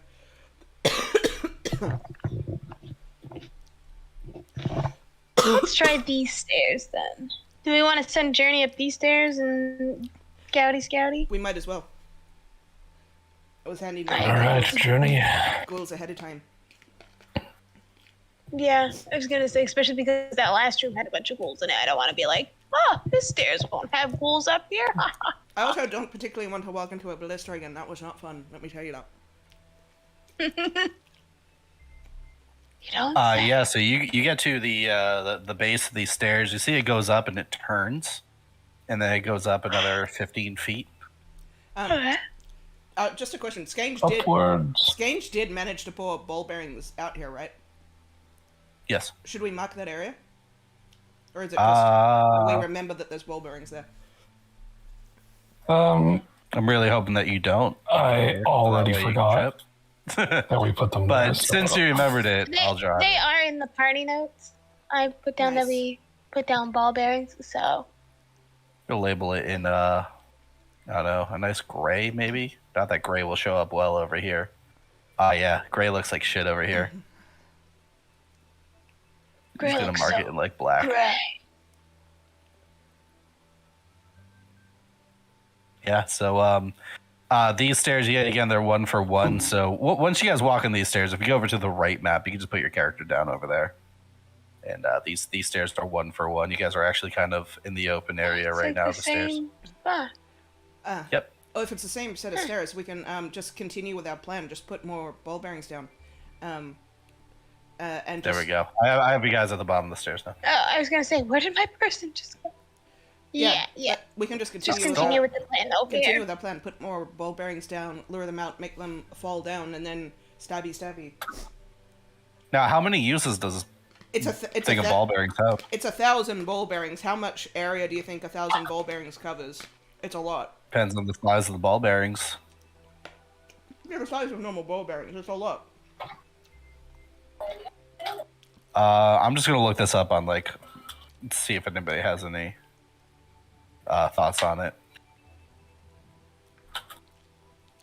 I'm gonna go with literally the first one. Let's see.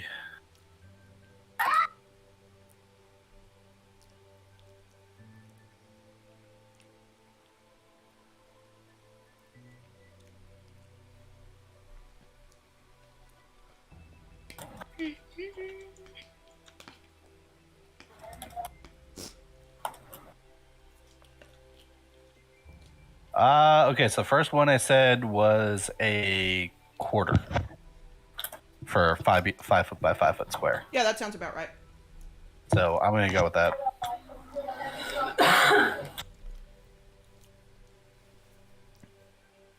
So you would still have 3 uses left. All right, so we really only need to cover like this square and the door. Yeah.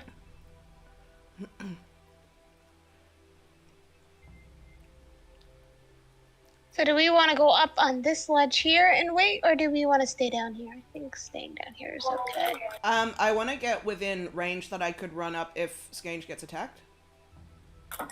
True.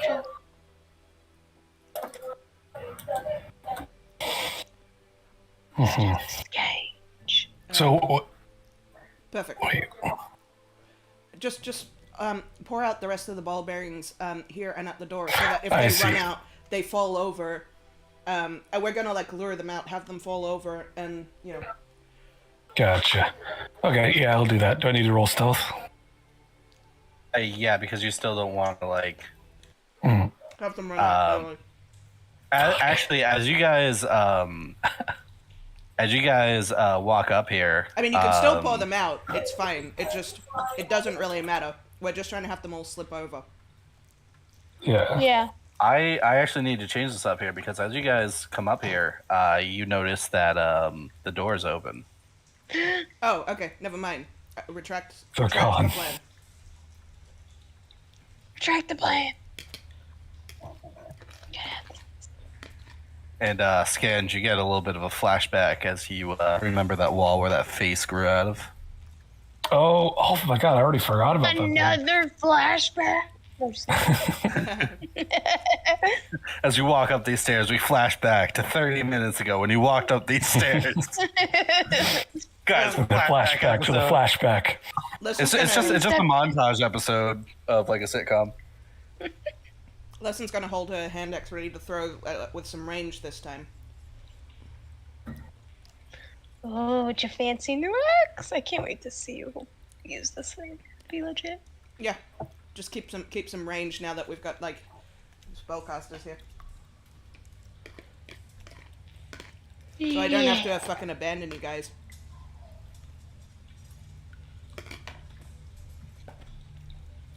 They're so Yeah, so I failed that stealth check. Well- but I. Well, it doesn't matter now because the door is open, so I think that means we True. can learn. So retract the plan. Let's all move up in a group. Stay together. I suppose we can collect the ball bearings now. Never mind that plan. It was a good idea. What's our movement like order? I want to be within 5 feet of both of you. Let's do a sandwich. So maybe throw Naga in front and then Ganj back. As you guys You can either get be like up this, or you here, can be behind me. roll a perception. By the way, I suppose we all roll. yeah, you guys got all roll. Perception. Yeah. See, playing Ashaya has broken the game. I now roll good perception. That was the trick. Yeah, you really left your comfort zone with having ears and eyes. I've only done one good roll and it's been a fucking reroll. It is what it is.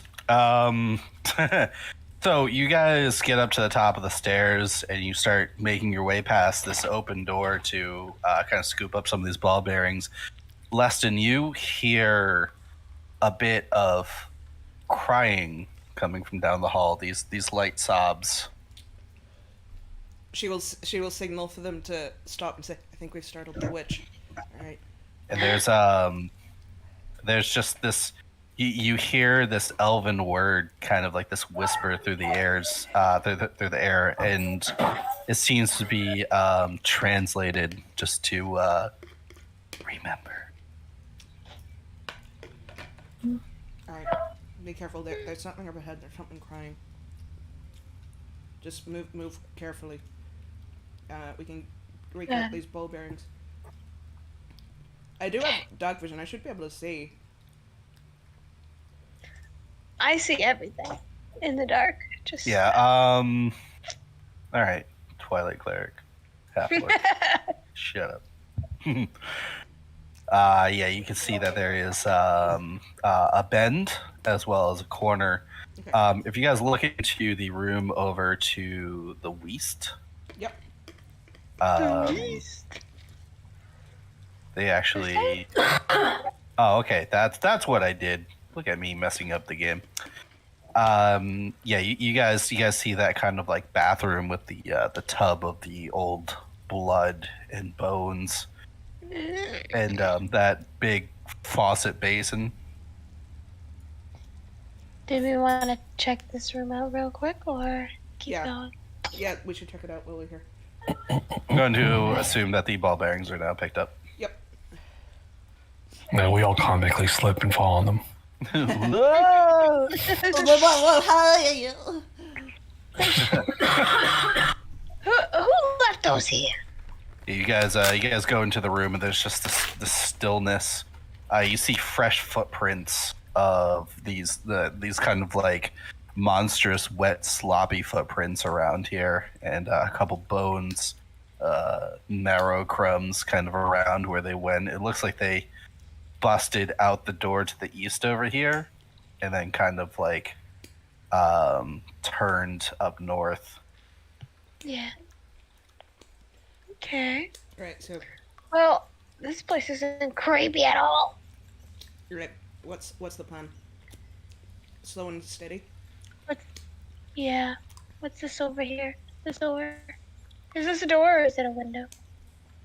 It's a door. There's no windows in this fortress. Do you want to send Journey ahead? Yeah. Let's do it. Under the crack in the... Or is this a window or door? It's a door. Okay. The Under the crack in random the door. window. Yeah, you know, second floor window.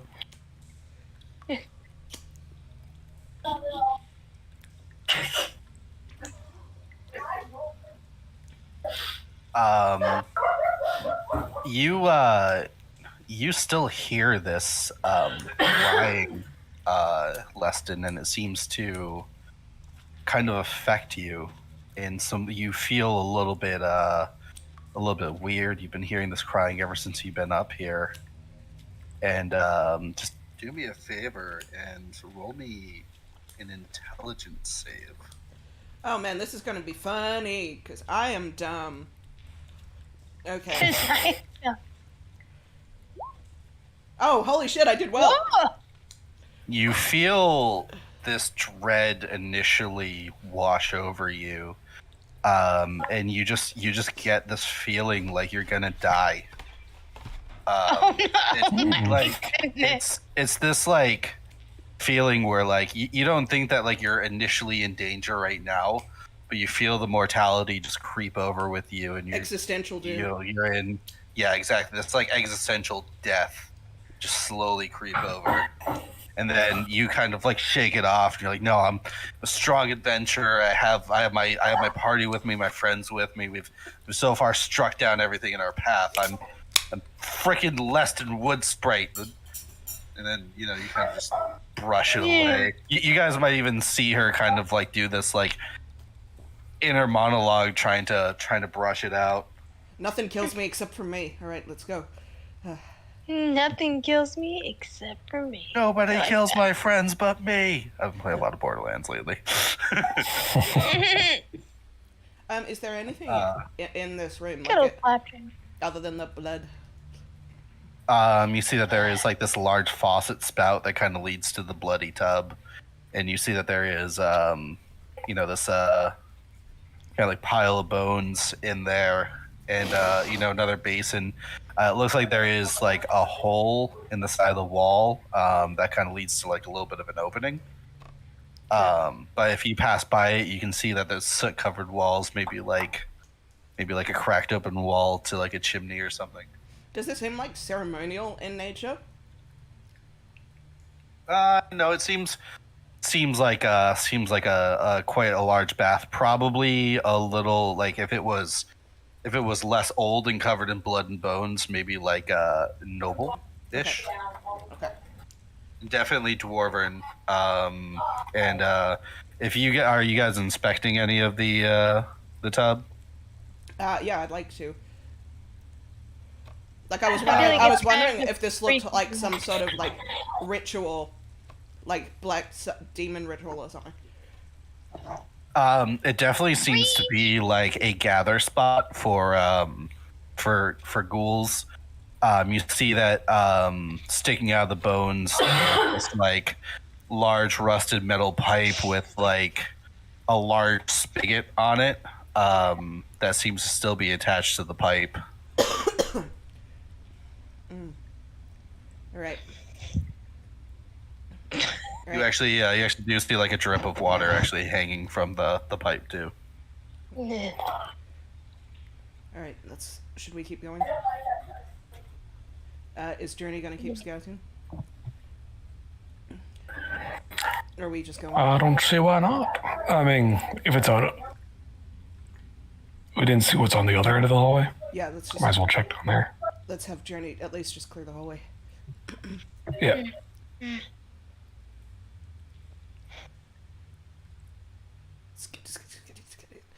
Oh my god, my roommates are being so loud right now. That's okay.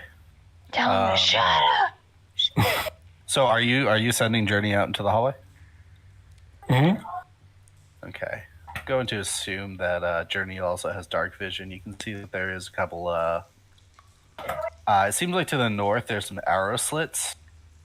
If you kind of look closer, you Oh, can these see that things again. Oh no. that they empty out into the room below where you guys fought all those ghouls, the main entrance room. It looks like this is like a secondary vantage point from like a second floor looking down, although you do see a bit of a balcony over here. Probably where that other room goes. Yeah. You see two other doors on like the southern wall as well as a door on the eastern wall, west. I think Journey should at least have a quick peek into all these doors before we open them up. I would be stupid to walk into. Yeah, I don't see why not. With just the three of us. I agree. Stupid to walk in. Yeah. So which one are you going into Let's first? start with top right. Let's go counterclockwise.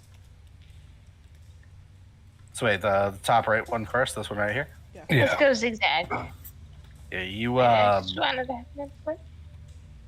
you kind of look through. You see that there is a hallway with a large double door. You can see that the end of the hallway looks like it was part of a cave-in. Okay. Now the room on the left. The one directly left from you guys. Yeah, sure, we can do that one. Yeah. Okay, roll me a perception as you kind of walk through here. Okay. Actually, wait. Is this What's your passive perception? Journey perception. Passive is 9. Okay.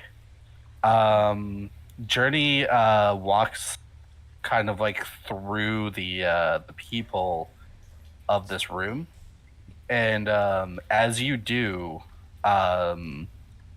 you kind of see this flash of green, and then Journey's vision cuts out. Journey, no! Okay, so we know that there's something in this room. That's not good. Like, jeez. Maybe this would be the room to use a ball bearing strategy on, unless it was, I don't know, some kind of magical trap or something. Don't know. It's all a lot of green. Well, if it was a magical trap, at least Journey probably triggered it, and we don't have to worry about it. Yeah. I mean, But still, definitely caution. we could use the ball bearing strategy on this room and try and lure out whatever's in there. Definitely could. I like that. I like that idea a lot, especially because there's only 3 of us. Yeah. It just gives us whatever advantages we have. Like, so, idea. So, ball bearings here, here, here. We sort of stand out there, make noise, lure them out, hold our actions to attack whatever comes out, and slip. Exactly. Exactly. I placed the immovable rod at ankle length in front of the door so they trip over it. Yes, perfect. Yes, Genius, Game. that Genius. is so good. Yes, King. All right. Everybody roll me a stealth check as they're kind of hanging out outside the door, setting up these traps. Leston will go Jesus last. fucking. I'm gonna use inspiration to reroll that. Yeah. I'm quiet as What the fuck? Well, Leston's going to go last because she knows that she clangs, so she's not going to go until it's set up. And she's got a ranged I weapon just as well. kind of, yeah, I kind of just look at this game like, are you kidding me right now? What is up with my stealth rolls? As you guys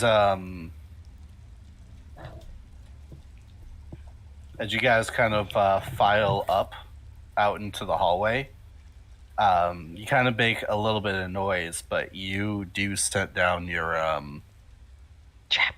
you set down your immovable rod, and if you guys want to draw where the rod is and where the ball bearings are, So the rod and put is, yourself kind of where you walked over to. per Skanger's idea, the rod is at ankle height, directly in front of the door. Okay, I see that there's a kind of like a blue line there. I'll take that. Yeah. And Yeah. ball bearings are like here, here, and here. But Scan just standing there. No, because he's the one putting them down. There we go. Alright. Leston will only move up once we're ready to go, and she will make noise to try and lure them out. Yeah. Oh, look, we're some big, As- tasty people here. Look at how delicious we are living. More We're just a bunch of adventurers. Adventuring. I'm so exploring. delicious. Please eat my As flesh. you- We're also really dumb and weak. As Smell you my blood. start making all this noise, you guys notice coming out of the room that you guys already went through is this figure draped in a very light, breezy kind of robed cloth with hair in front of these long strands of what seems to be blondish whitish hair, and then it looks over towards you guys, revealing just take this out over here. Cool. Wait, did I ever even mention that this thing existed to the others? No, Revealing I think he didn't know if kind it was of real or not. Yeah. kind of revealing this monstrous zombified face, these hollow greenish eyes with like kind of like a womanly outline, and it looks over. You just hear whispers in Elven, and Leston, you hear it translate, "You dare enter my domain and try to fight through my soldiers. You shall die!" And everybody roll initiative. Yeah, let's go. Can we just talk about how I'm a huge baby and I don't do So, scary movies? So what you're seriously, saying all is- this is freaking me out. so what you're saying is we put down ball bearings, and now the monster's floating. Oh yeah, no, this thing's definitely hovering off the ground. This thing is floating. It was really cool for the ghouls and everything. Like I was totally gonna have them crash down, but then we wanted to do a story moment, cut off something, have you guys move around. You guys went up this fucking hallway right away, so it's like, Stairwell. all right, well, I guess it's boss time. Well, don't worry. This We plan win. will still work if we ever run into ghouls again. This is like a perfect plan for them. Oh, it's a great plan. It's a great plan. We have the perfect But what plan. if we trip on the ball bearings? Well, we're gonna have to deal with that. It's okay. So, Oh, just don't. just don't okay? trip. Gosh. How many times do I have to tell you? Stop fucking tripping. It's okay. You Don't- know where they don't are. trip. You can jump 5 feet. Yeah. Yeah. All right. So you gotta have a 5-foot running start though. Yeah, you can do that. Yeah. So let's see over here. It looks like it's going So this to is the be big bad boss guy. Oh, freaking- Bad boss lady. This is a boss oh lady. I apologize, boss lady. She's like, I haven't seen you since high school. Do you want to sell acai berries for me? Just like gatekeep. Oh, be your girl own boss. boss lady. Let's see. I have the perfect business proposition. Exactly.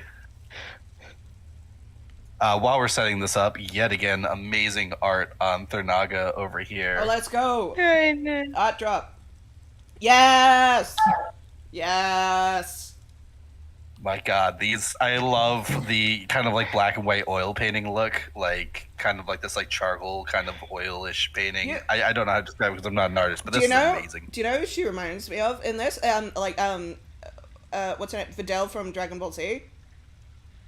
Oh yeah. The hair. I can Yeah. see that a little bit, yeah. And the way the jaw kind of looks. I actually like how you have like the half orc kind of like jaw like from the bottom protruding up a bit. I think that's like great fucking detail. If I had to be any woman from Dragon Ball Z, I would want to be Bulma because she marries Vegeta. And Yeah. that would make She's my rich. day. I mean, And Bulma's she's rich. awesome. Oh yeah. In Whatever. like one I of don't the care first about episodes, pulls a fucking gat on Goku. I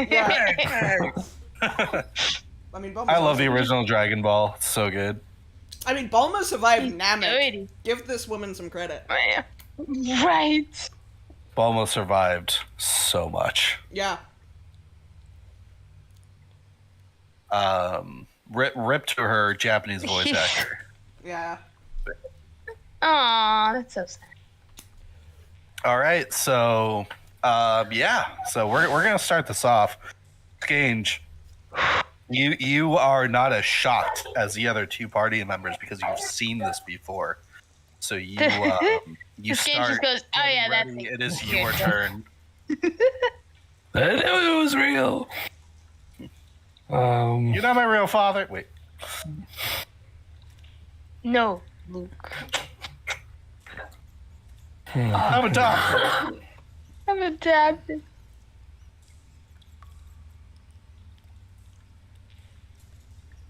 I feel like my Eldritch Blast smashing things into walls isn't going to work here. Hey, but I mean, an Eldritch Blast is still an Eldritch Blast. An Eldritch Blast That is is true. magical force damage, so it's not like you're physically throwing something at it. It's still magical damage. Mm-hmm. Well, I definitely can't do Burning Hands from this spot, so I will Eldritch Blast. Please don't. Yeah, just Alright. lay down some range damage on this bitch. This bitch. You Eldritch Blast, and as you do, it seems as though this thing kind of like waves its hand and smacks the blast out to the wall to the side. Very pickle. Oh my gosh, kill me now. It just looks at you and it screams. I scream back.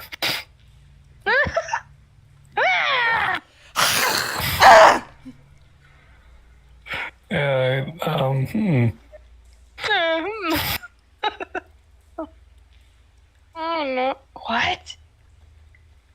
Did that just mean I you wonder- did this? I hope that's what that means. Yeah, I hope so. Trying to see if I have anything else. Throw a ball bearing at it. Dodge this! Okay. Yeah, that's gonna be my turn.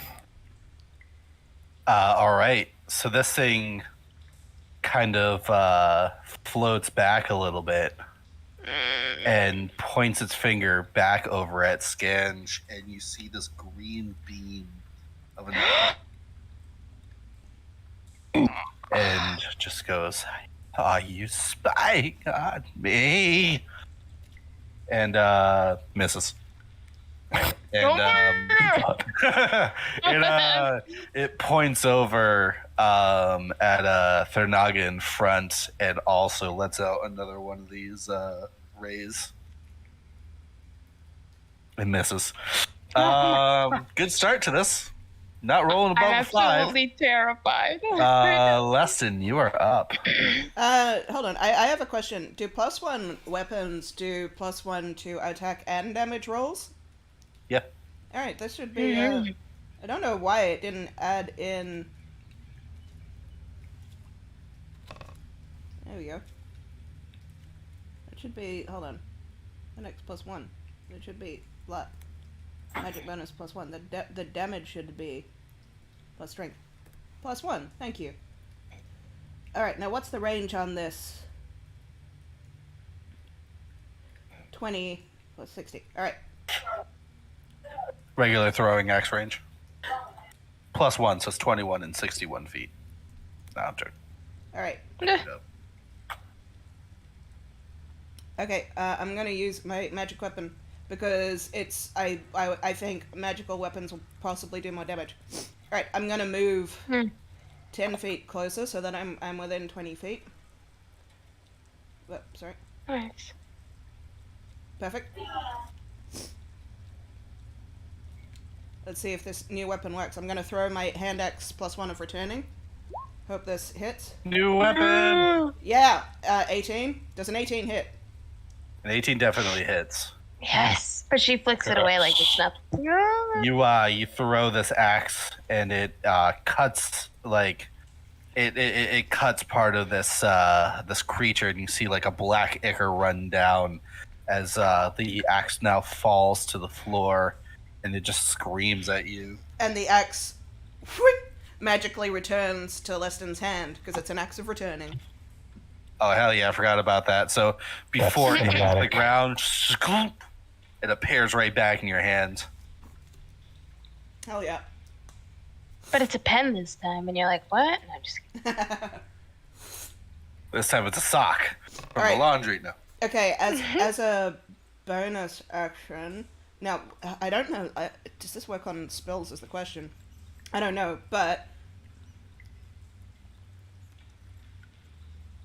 I'm gonna use my bonus action to use my Master of Tactics on Thanaga, who's up next. Just gonna say, I think whoever this was, I think she was the queen of this castle. We gotta take her out and try and give her advantage on her next attack against this motherfucker. You notice that she is taller and slender, not like a dwarf. Oh yeah, well I know she's Elvish because she's speaking Elven. Yeah. Thanks.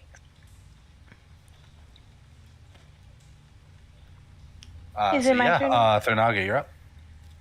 All right. This lady's seriously freaking me out. So, did I push the button? Push the button. I'm gonna moonbeam. Oh, that's why it was.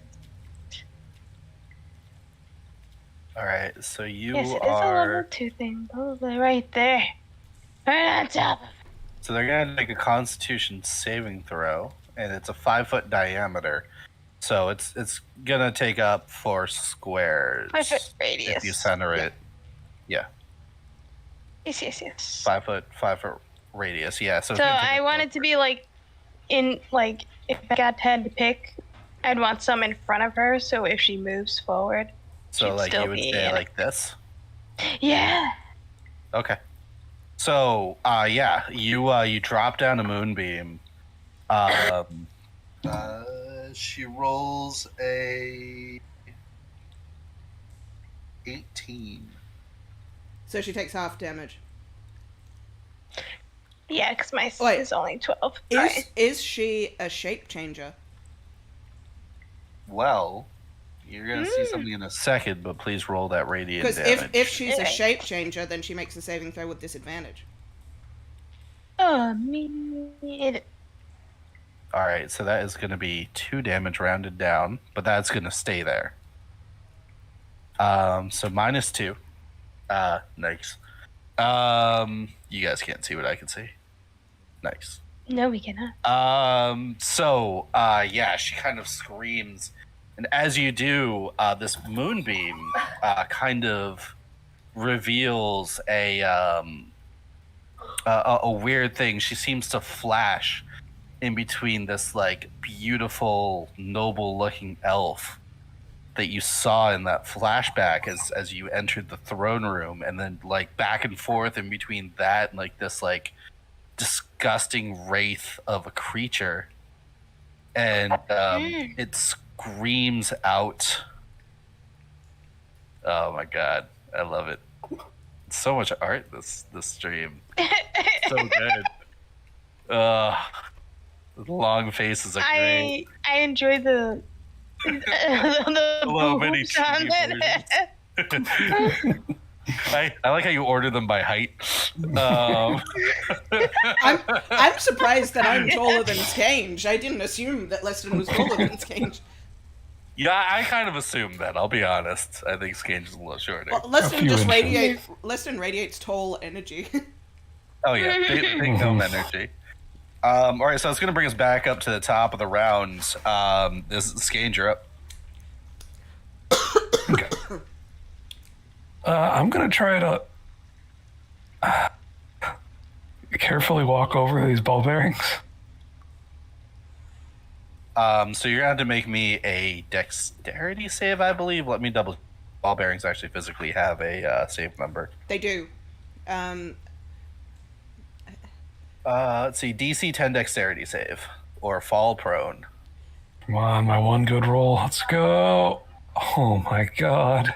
I mean, all it is that you'll then have to use the rest of your movement to get up and then still move. Yep. That's what I do. I just walk over, you're like, and then you get up and you walk over. Because you're not moving that far. Yeah. You literally just like trip over one, like your foot gets stuck under it and just. Because you're only moving from here, from here to here. If you were moving like from all the way inside a room to like outside a room, and you'd have no movement left to get up, that's when they're really valuable. Well, that's my turn. Great work. All Yes. right. So, I mean, you still have an action if you wish to use it. Oh, do I? yeah, yeah. yeah. Just getting up. Because It was a move action. Half your speed is move action to get up. yeah, because Okay. you had enough movement to stand up. Well, then I Eldritch Blast. Get him. Or don't. That's I'm guessing that's another miss. You shoot at this thing again, and this thing, even though it's screaming and kind of thriving in the moonbeam, it moves its hand and it smacks it off the other way. Good. exactly how I play. Rejected. So, do you have bonus action or Nope. okay? So this thing starts its turn in the moonbeam. So it's gonna do another con save. Okay.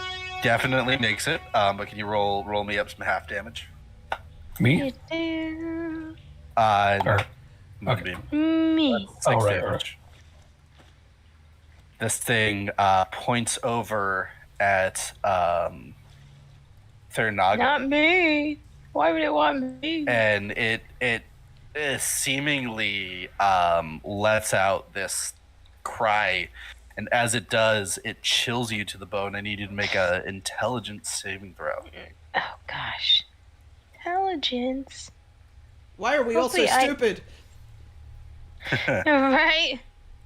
Yeah. Remember the I ain't Dad no Squad? stupid today. You also feel this existential dread grasp you for a moment, but it seems to flush away as you amp yourself up. It lets one necrotic ray over at you for return of this pain that the moonbeam has given it. It's just, you use our own magics against me, and does 22 hit? Oh no.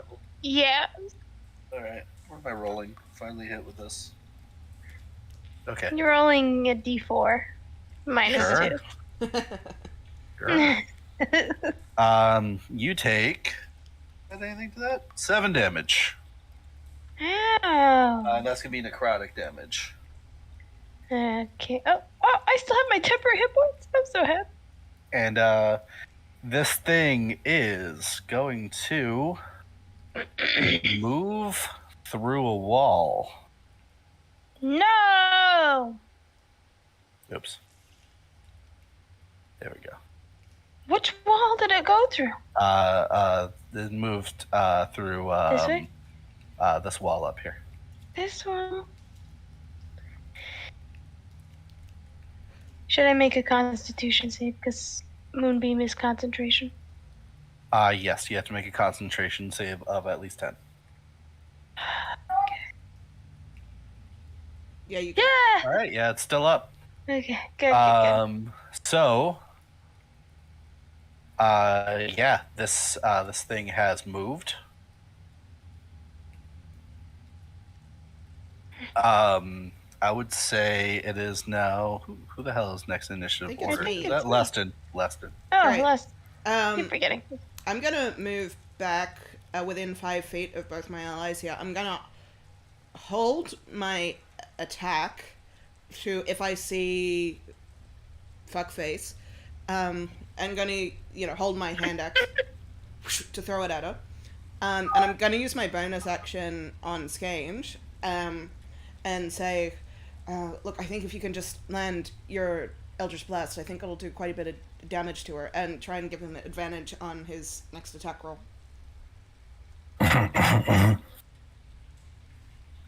Alright, so I'm holding my attack. Scange actually aims for once. There, Naga, you're up. All right. I think I want to move my moonbeam to Moonbeam. here. To like just in front of us. I don't That's a want good it to- idea. Yeah. In case she decides to come out, but I don't want it to be like right in front of you. So if Yeah. you needed to like move a step, so that's what I'm gonna do right there. I feel like I don't have anything else to do. Just Tower defense mode. ready. I mean, I could always put up my channel divinity, my bubble, if you feel like I should do that. right now. We're good right now. Okay, yeah, that's what I was thinking. So I wanted to save it. All right, yeah. I'm just ready, like looking around, ready for this lady to come back out and go boo and freak me out. You can move that. Let's see. Can you move that moonbeam? Where did you move it to? Right in front of you guys? Like here. Like Right here. Perfect. Yes. Just Okay. All right. Scan, you're up. All right. Scange actually aims and has his eyes open this time while casting. what? So I think he's holding it until he sees her. I guess. Oh, is she invisible? Oh shit. That's right. She went through the wall. She went through the wall. Well, Okay. you're Okay. holding Yeah. Yeah, I'm holding it then until she shows up. God damn it. And keeping that roll, of course. Retroactive. No, you have to roll when it happens, Yeah. The one good roll. right? So You still have the advantage. You still have the Oh, advantage. well, Yeah, I was just gonna say. I will move like over here though. No, don't. that- In my I was mo- gonna- I was Don't just move, gonna don't say that's Perfect. in. No, perfect. Yeah, Yeah, Yeah. I was gonna say don't go in my moonbeam. it's good. Yeah, You're yeah. within 5 feet of me too, so I can choose to either not attack her or impose disadvantage if she attacks you. So that's good. Yep. So I'm holding Eldritch Blast until I see her. That's All okay. right. So this is gonna be a little bit of a double-edged blade over here. This thing, you guys hear crying coming from outside the arrow slit as this thing starts hovering over the second floor, and it's going to take 2 shots at you guys. However, How rude. Skinge, you can shoot back. But you guys are both gonna gain 3/4 cover Okay. as this thing's kind of moving by, shooting these 2. So it's necrotic down below rays. us. So, well, actually, it's level with you guys. It's Oh, it's floating out hovering. in midair. Okay. Yeah. And so you do have a shot at it, but it has +5 AC, as do you guys have +5 AC. Okay. So she's slightly out of my range. I'm actually going to use my reaction to impose disadvantage on one of her attacks. Okay. gonna So one choose- attack is going to Skange, and one attack's going to you. I'm going to use my reaction on Yeah, Skange. go back. I'm going to protect Skange. Okay, so first one on Skange, which roll twice, and get that out of the way. Yeah, I'm guessing that a 12 hits you. I mean, misses you, Skange. Yes. Okay. So this thing shoots and kind of pings off the wall with your +5 to AC. And it's going to shoot at Leston. Leston, does a 22 hit you with the +5 to your AC? With the +5, no. So I'm guessing Okay. like she would have hit me, but it's sort of like with the arrow slit, it just kind of gets deflected off of this and like just narrowly hits me, like narrowly misses me. Yeah. I know I let that last reaction slide, but if you do hold an action, that's You the can action that you're choose, holding. but you can choose not to take it. It does say that you can choose to ignore the trigger. Where do you have that? It is in. I it will is be in the doing rule. Eldritch Blast though. Just give me a second over here. It is raw because circumstances can change. You can ignore the trigger. Yeah, I'm just trying to find it. Don't play by the rules. Because like just hypothetically, like this is an example that can happen if you play something Ready? There we go. without that, you can say like I'm going to hold my action, and if something like walks through this door, I'm going to swing at it, and then like something opens the door and it's your ally, and you go like, oh, I recognize my ally, but I'm holding my action, so I'm going to swing at my ally like a fucking moron. You know what I mean? You can obviously choose to ignore the trigger because you recognize your ally. Like so that's what that roar is for. So yeah, I'm reading it over here, PHB page 193. When the trigger occurs, you can either take the reaction right after the trigger finishes, or ignore the trigger. Remember that you can only take one reaction per round. So yeah. So okay. I ignored the trigger and used my reaction instead to protect Skange. So I was just holding my axe, and instead of throwing it, I intervened with my shield. All right. Oakley dokley, artichokely. So, with that being said, I believe that Skange has an Eldritch Blast to shoot. Shooter! With advantage. 23. 23. Oh, kidding. 23 with a +5 AC. Still hits. Yeah! Woo! Finally. That's 13, and it pushes it back 10 feet. It seems as though the pushback effect doesn't seem to be working on this incorporeal Okay. creature, but all the damage is going through. Fair enough. All right. So we are going to go, let's see, over to Leston. You're up. Okay. I'm gonna move up 5 feet. That puts me just within range, so through this arrow slit. I don't know if it still has cover or not, but I'm going to try and throw my hand axe through the arrow slit. If you move into the arrow slit, All like right, in the that's- space right over here, you ignore the cover that's giving you, and it allows you to shoot out normally. Well, that's what I'm trying to do, but I mean, I will still miss with a 10. So I throw Yep. it, miss, and it just flings back to my hand. So noting that I miss, I move back, and say, someone else want to have a shoot at it?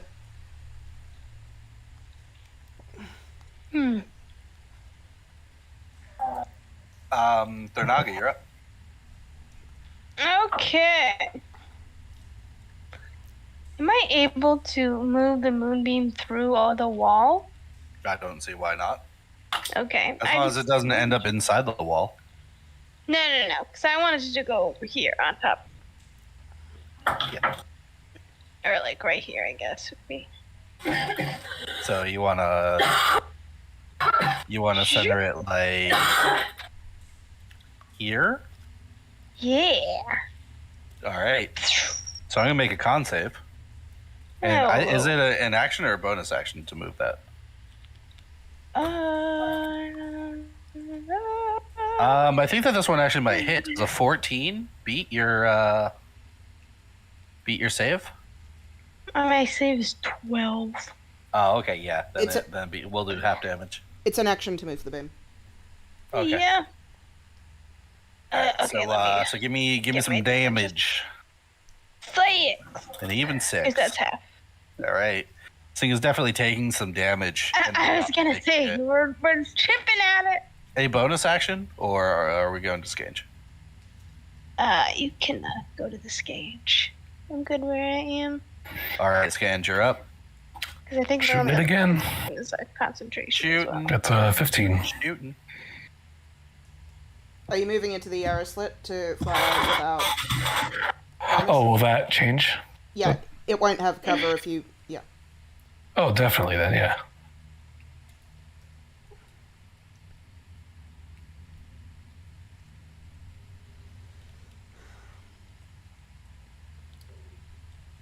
You would know as like an ex-soldier, like if you stay against that arrow slit, you still gain the benefit of the cover that way. I know, but the enemy doesn't.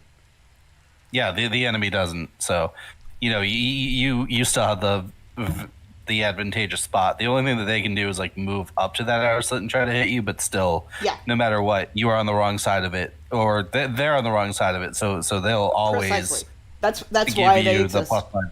I know. I was just Exactly. saying for Yeah. Skange that she won't have the bonus to cover. So does a 15 get?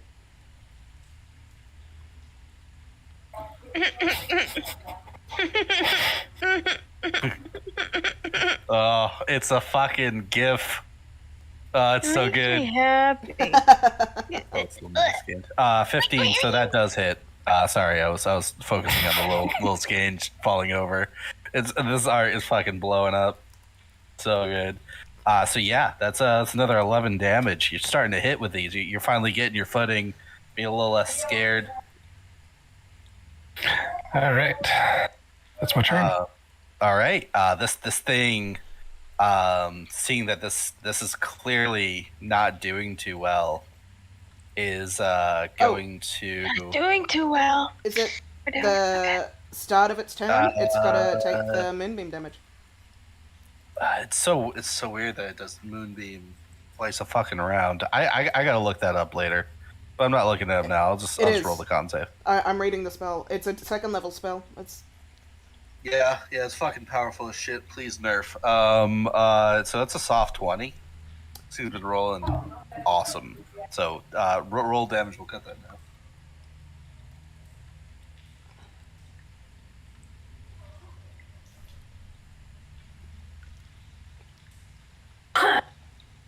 moonbeam damage. Let's go.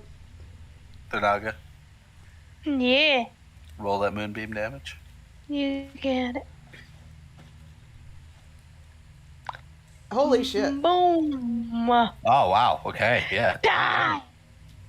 Oh, only 10? Still, either way, Yeah. I'm happy with it. That's good though. I was gonna this- say this damage is thing damage. was- We're like, More damage than Dude. I've been doing. So 3, 4, and she's already bloody. 5. That was that little symbol I see right there. Oh, wow. Yep. Whoa, where's she going? And it is going to Hit us it's with one of gonna those point lightning over at Leston as it moves over. No, it's gonna point over at Skange as it moves over, and it is going to scream. I'm going to need you to do an intelligence saving throw. Uh-oh. yeah. Oh. Jeez. Fuck all of you guys. It's Dude, gonna we're try to so shoot you. smart We've just today. been getting really lucky.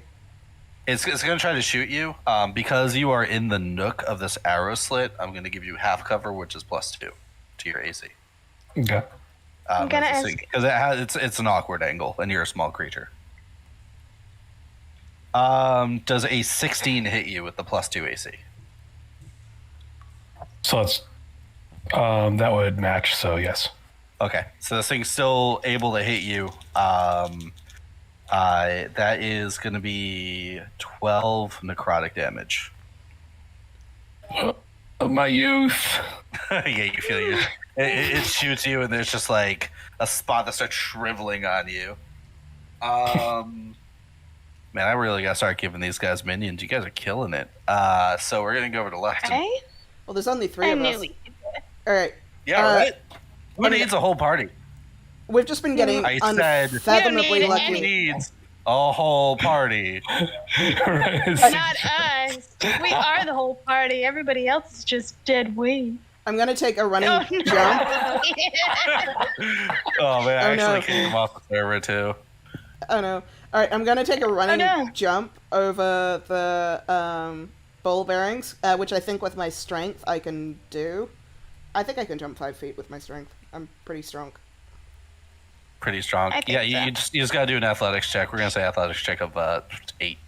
Yeah, I'm pretty sure I can do that. Hang on, let me just bring it up. I believe in you. So, Yeah, there. I'm Oh fine. my gosh. Do There you go. not let Aaron. Checking the hand X. 15. I think we established that a 15 hits. Yeah. So, yep, 15 does So- hit. Mid-air jump and throw. 8. It's all slow motion and shit. Just Yep. whoosh, whoosh, whoosh, whoosh. Like a whoosh. video game trailer moment that's not in the actual game. Jump and throw. Yeah. Oh man, yeah, this thing like gets into the shoulder of this, and more like this like black ichor seems to pour out like smoke, kind of. And this thing is constantly screaming. All right, yeah, that was And, Lesson. You doing anything else? Bonus action. I think Skange is up next. So Skange, another one of those Eldritch Blasts. I think she's looking pretty hurt. Ought to do it. And My give them signature advantage. move. Is it my turn? I think it's Yeah, so it's Oh, actually Thanaga Thanaga. next. But she's using the moonbeam, so she doesn't need advantage. Skange poses for Eldritch Yeah, Blast, true. and Thanaga steps in front of him. Whoosh. All right, I am moving my moonbeam on top of her. Right. How much movement do you have with that moonbeam? Honestly, I think. Where is it? How come I can never find it? It says range Just keep it up. 120. Well, that's initial casting range. Yeah. Da.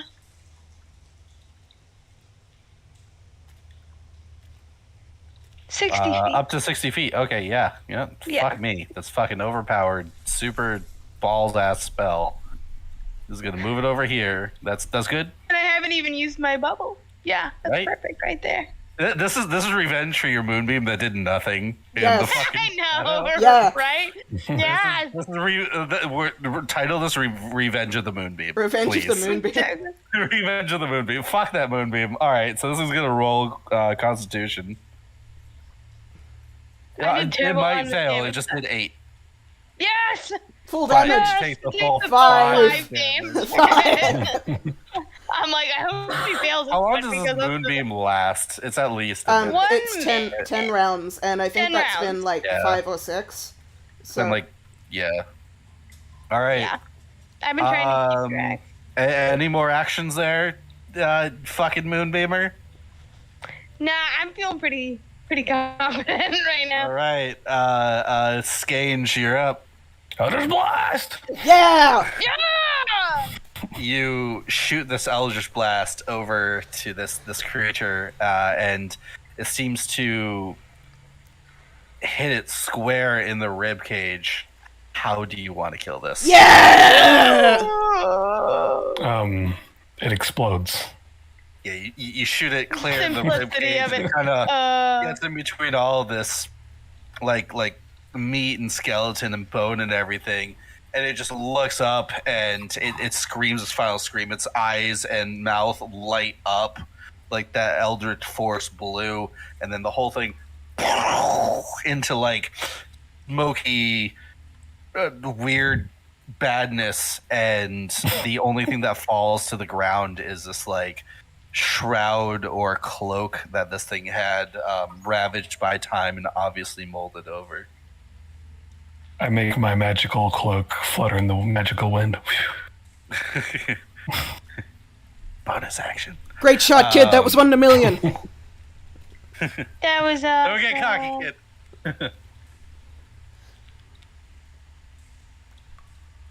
Oh, yeah, all right, yeah. that's So combat is over. You guys are now out of initiative. And we killed the big bad boss person. You killed the big bad boss person, so I am going to say that we are going to end it here as that shroud lands onto the ground. But I need you 3 to do me a favor and level up. And level up the level. 5. Yeah.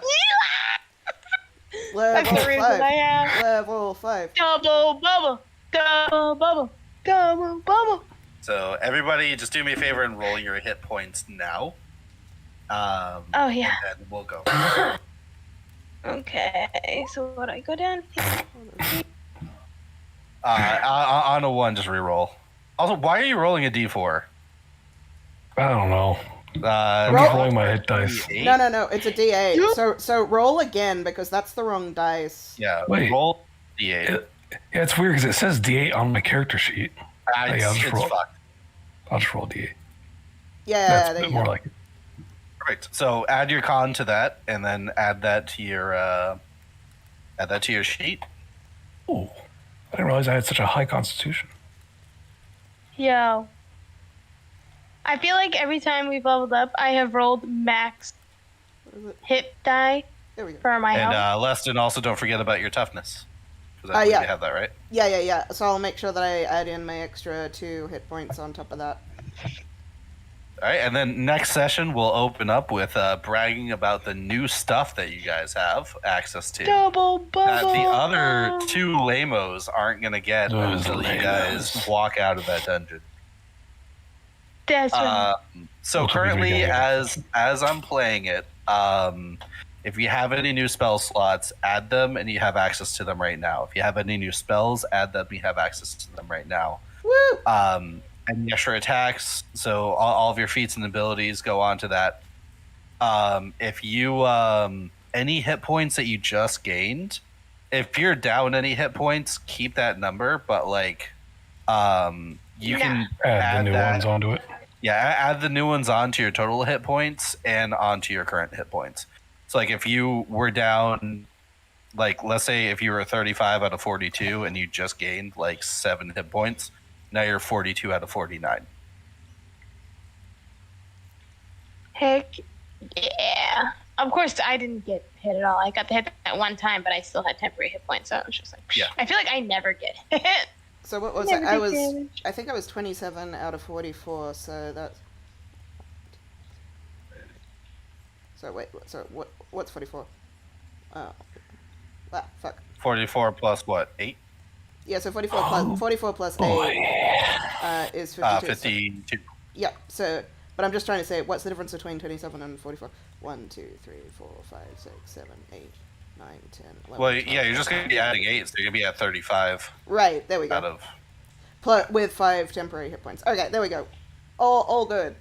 I'll figure out what spells I'm gonna add in on my D&D Beyond character sheet, and then I'll just add it in because it doesn't work really well on this, but at least I've got like fucking spell slots now. Yay! What do you get? 2 second level spell slots or 1 second level spell slot? 2 second level spell slots and 1 Okay. additional level 1 spell slot. So I actually have spell slots now. I'm actually way more useful. Yeah, so, And I have so a- you should. and I have a second attack! accessible. And I have a second There attack. you go. My character is so much more useful now. Yep. Now we don't have to do much fighting. We can just be like, you got this, Leston. We'll Yeah, do Leston's it got right this shit. here. Shouldn't have listed it. Release the gnome. Yes, I just want to unleash shout out. This is a big episode for Rennie. Thank you so much for all the amazing fucking art Oh today, yeah. Yeah. and also the really good acting, not only during the flashback but after the flashback as well. When everybody was kind of like pulling you out of the rubble, and you were still kind of really feeling like that scene hit you. So. Like I'm gonna roll a d6 here, and you gain 3 inspiration, my dude. Woo! Restock. And Good. then you two as well. Just 1 inspiration for doing a dungeon that I did not change for the 3 of you. I in fact made it harder by taking out the monster that was supposed to be there and replacing it with a Toma Beast monster. Nice. We So, just I feel in so fairness, powerful. we just got really lucky on intelligence saving throws. Like that was just Oh, yeah. really good Oh fortune. yeah, It- for real. If you guys failed, that thing had an ability that cursed you. You would have to remove curse or kill it to remove the curse. And if you hit 0 HP, it could use one of its actions to point at you and instantly kill you. Oh So there my would be like gosh. if you did not gain at least 1 HP before its turn, it would point at you and just death. I think it's called Just Death death. Speak or Death Watch. Oof. Yeah. Pronounced death. That's what it is. It would pronounce you dead, and you don't have any saving throws. You just die. You are dead. Okay. Good night. Nice. It's a good thing I have a backup character prepared. Right? Actually, I have 2 backup characters I prepared, have a- technically. Partial backup character prepared. Well, so far no backup characters needed, except for Brian. Wonder Woo! who he's gonna play now. R.I.P. Brown. Oh man, so much fratricide going on. So much Which is change in this episode. It was great. So much gauge. Okay. How do I make my proficiency bonus higher? If you on your character sheet at the top, if you say that's level 5, it will automatically make the proficiency bonus. Yeah, you guys are also gonna be at +3 proficiency bonus, which is dope. Yeah. Which is amazing. So your spell saves Perfect, go up, perfect. your 2 hits you go up, your skills that you have go up. Alright, I'm just making sure I've got all my spells that I get now, which is good. But mostly I've just got spell slots for a whole bunch of smites. Whole bunch of smites. Yeah. Ooh. Yeah. Do you know if you're ever going to go into padlock with this character, or? I generally don't like multi-classing. I'm probably more likely to just take feats that give me access to things like that. Like, I don't like to multi-class unless I've got like a really good in-character reason for it. Yeah. I'm the opposite. My character's always multi-class, like Ghoul, Cleric, Wizard, Yeah. Deathgrave Cleric, and I believe it was Necromancer Wizard. I had a character in a Curse of Strahd game, Sabrin Calder, Werewolf and Vampire Hunter Extraordinaire. She always had her full name whenever she went anywhere. But she was I think we ended the campaign with her being like a 7th level fighter and like a 3rd level rogue. And any more levels, she was going to start multi-classing into Ranger, specifically Gloomstalker. Nice. I mean, I feel like if I was going to multi-class Leston, the one that she has the justification for right now is Fighter because of her backstory. Oh, yeah. But like, no, I just don't see the need for it. I like Fighter is to. also a fun dip as is. well. Well, because I I love could, fighter dips. I could action surge and second wind, but then it just seems Yeah. like too easy. I don't know. I'll see if I. Yeah. I'll see, but I You start losing out on spell slots. I mean, it's a little weird. it is, but also sometimes it's just a little too easy. I think to. It's just a personal choice. Sometimes I find it a bit too easy to break the game by multi-classing. Mhm. But if that's what you like, by all means, knock yourself out and like make the most unique character ever with the most multi-classes ever. Some people like doing I that. feel like I feel like with Ghoul, it was great for the multi-class because I got access to armor, which wizards don't have. Yeah.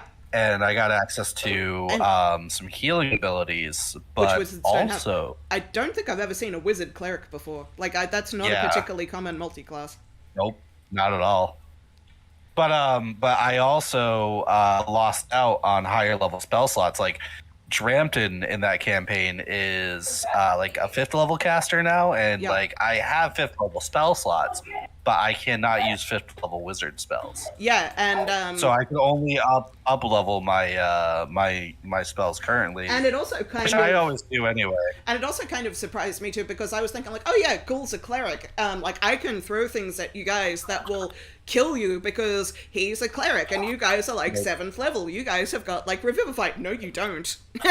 No, you I'm a don't. 2nd level cleric, not a 5th level cleric. Yeah, I totally forgot that like you guys don't. have that. Although I could buy a scroll of Revivify and use it. And you had an NPC friend who was willing to occasionally do things like that for you, but like I mean, not all the time. Yeah. You know, you had to be in the right situation to use it. Like you couldn't do that in the middle of a dungeon. But like if it worked that one time when assassins were sent after you because you were at a part where you had like access to someone who could teleport to you and revive you. But if you'd been in the middle of a dungeon, like, you know, then you have no revivify. But if you die in the middle of a city, maybe someone can revive you. I believe that Drampton actually has access. Like, he would have to learn the spell on leveling up. Bards can technically Bards learn any spell. have Revivify, I believe. They have to take it, I think, as one of their special spells. Oh, yeah. They would. Artificer, Cleric, and Paladin. I was mixed up with Artificer, Yeah. maybe. No, but bards can technically learn any spell. I It's know also an because expensive spell. You still need a diamond worth 300 gold, but it's worth it. It is. Because Queen Lisette was a bard, so I looked through like all the spells that she could take, and I think I picked Revivify as one of her special spells in case you guys ever needed it, because she was kind of your cleric for a little while. Yeah. So I did that. And the other one I took, the other one I took for her was Alter Self for some gender fuckery. That's the whole reason she took that.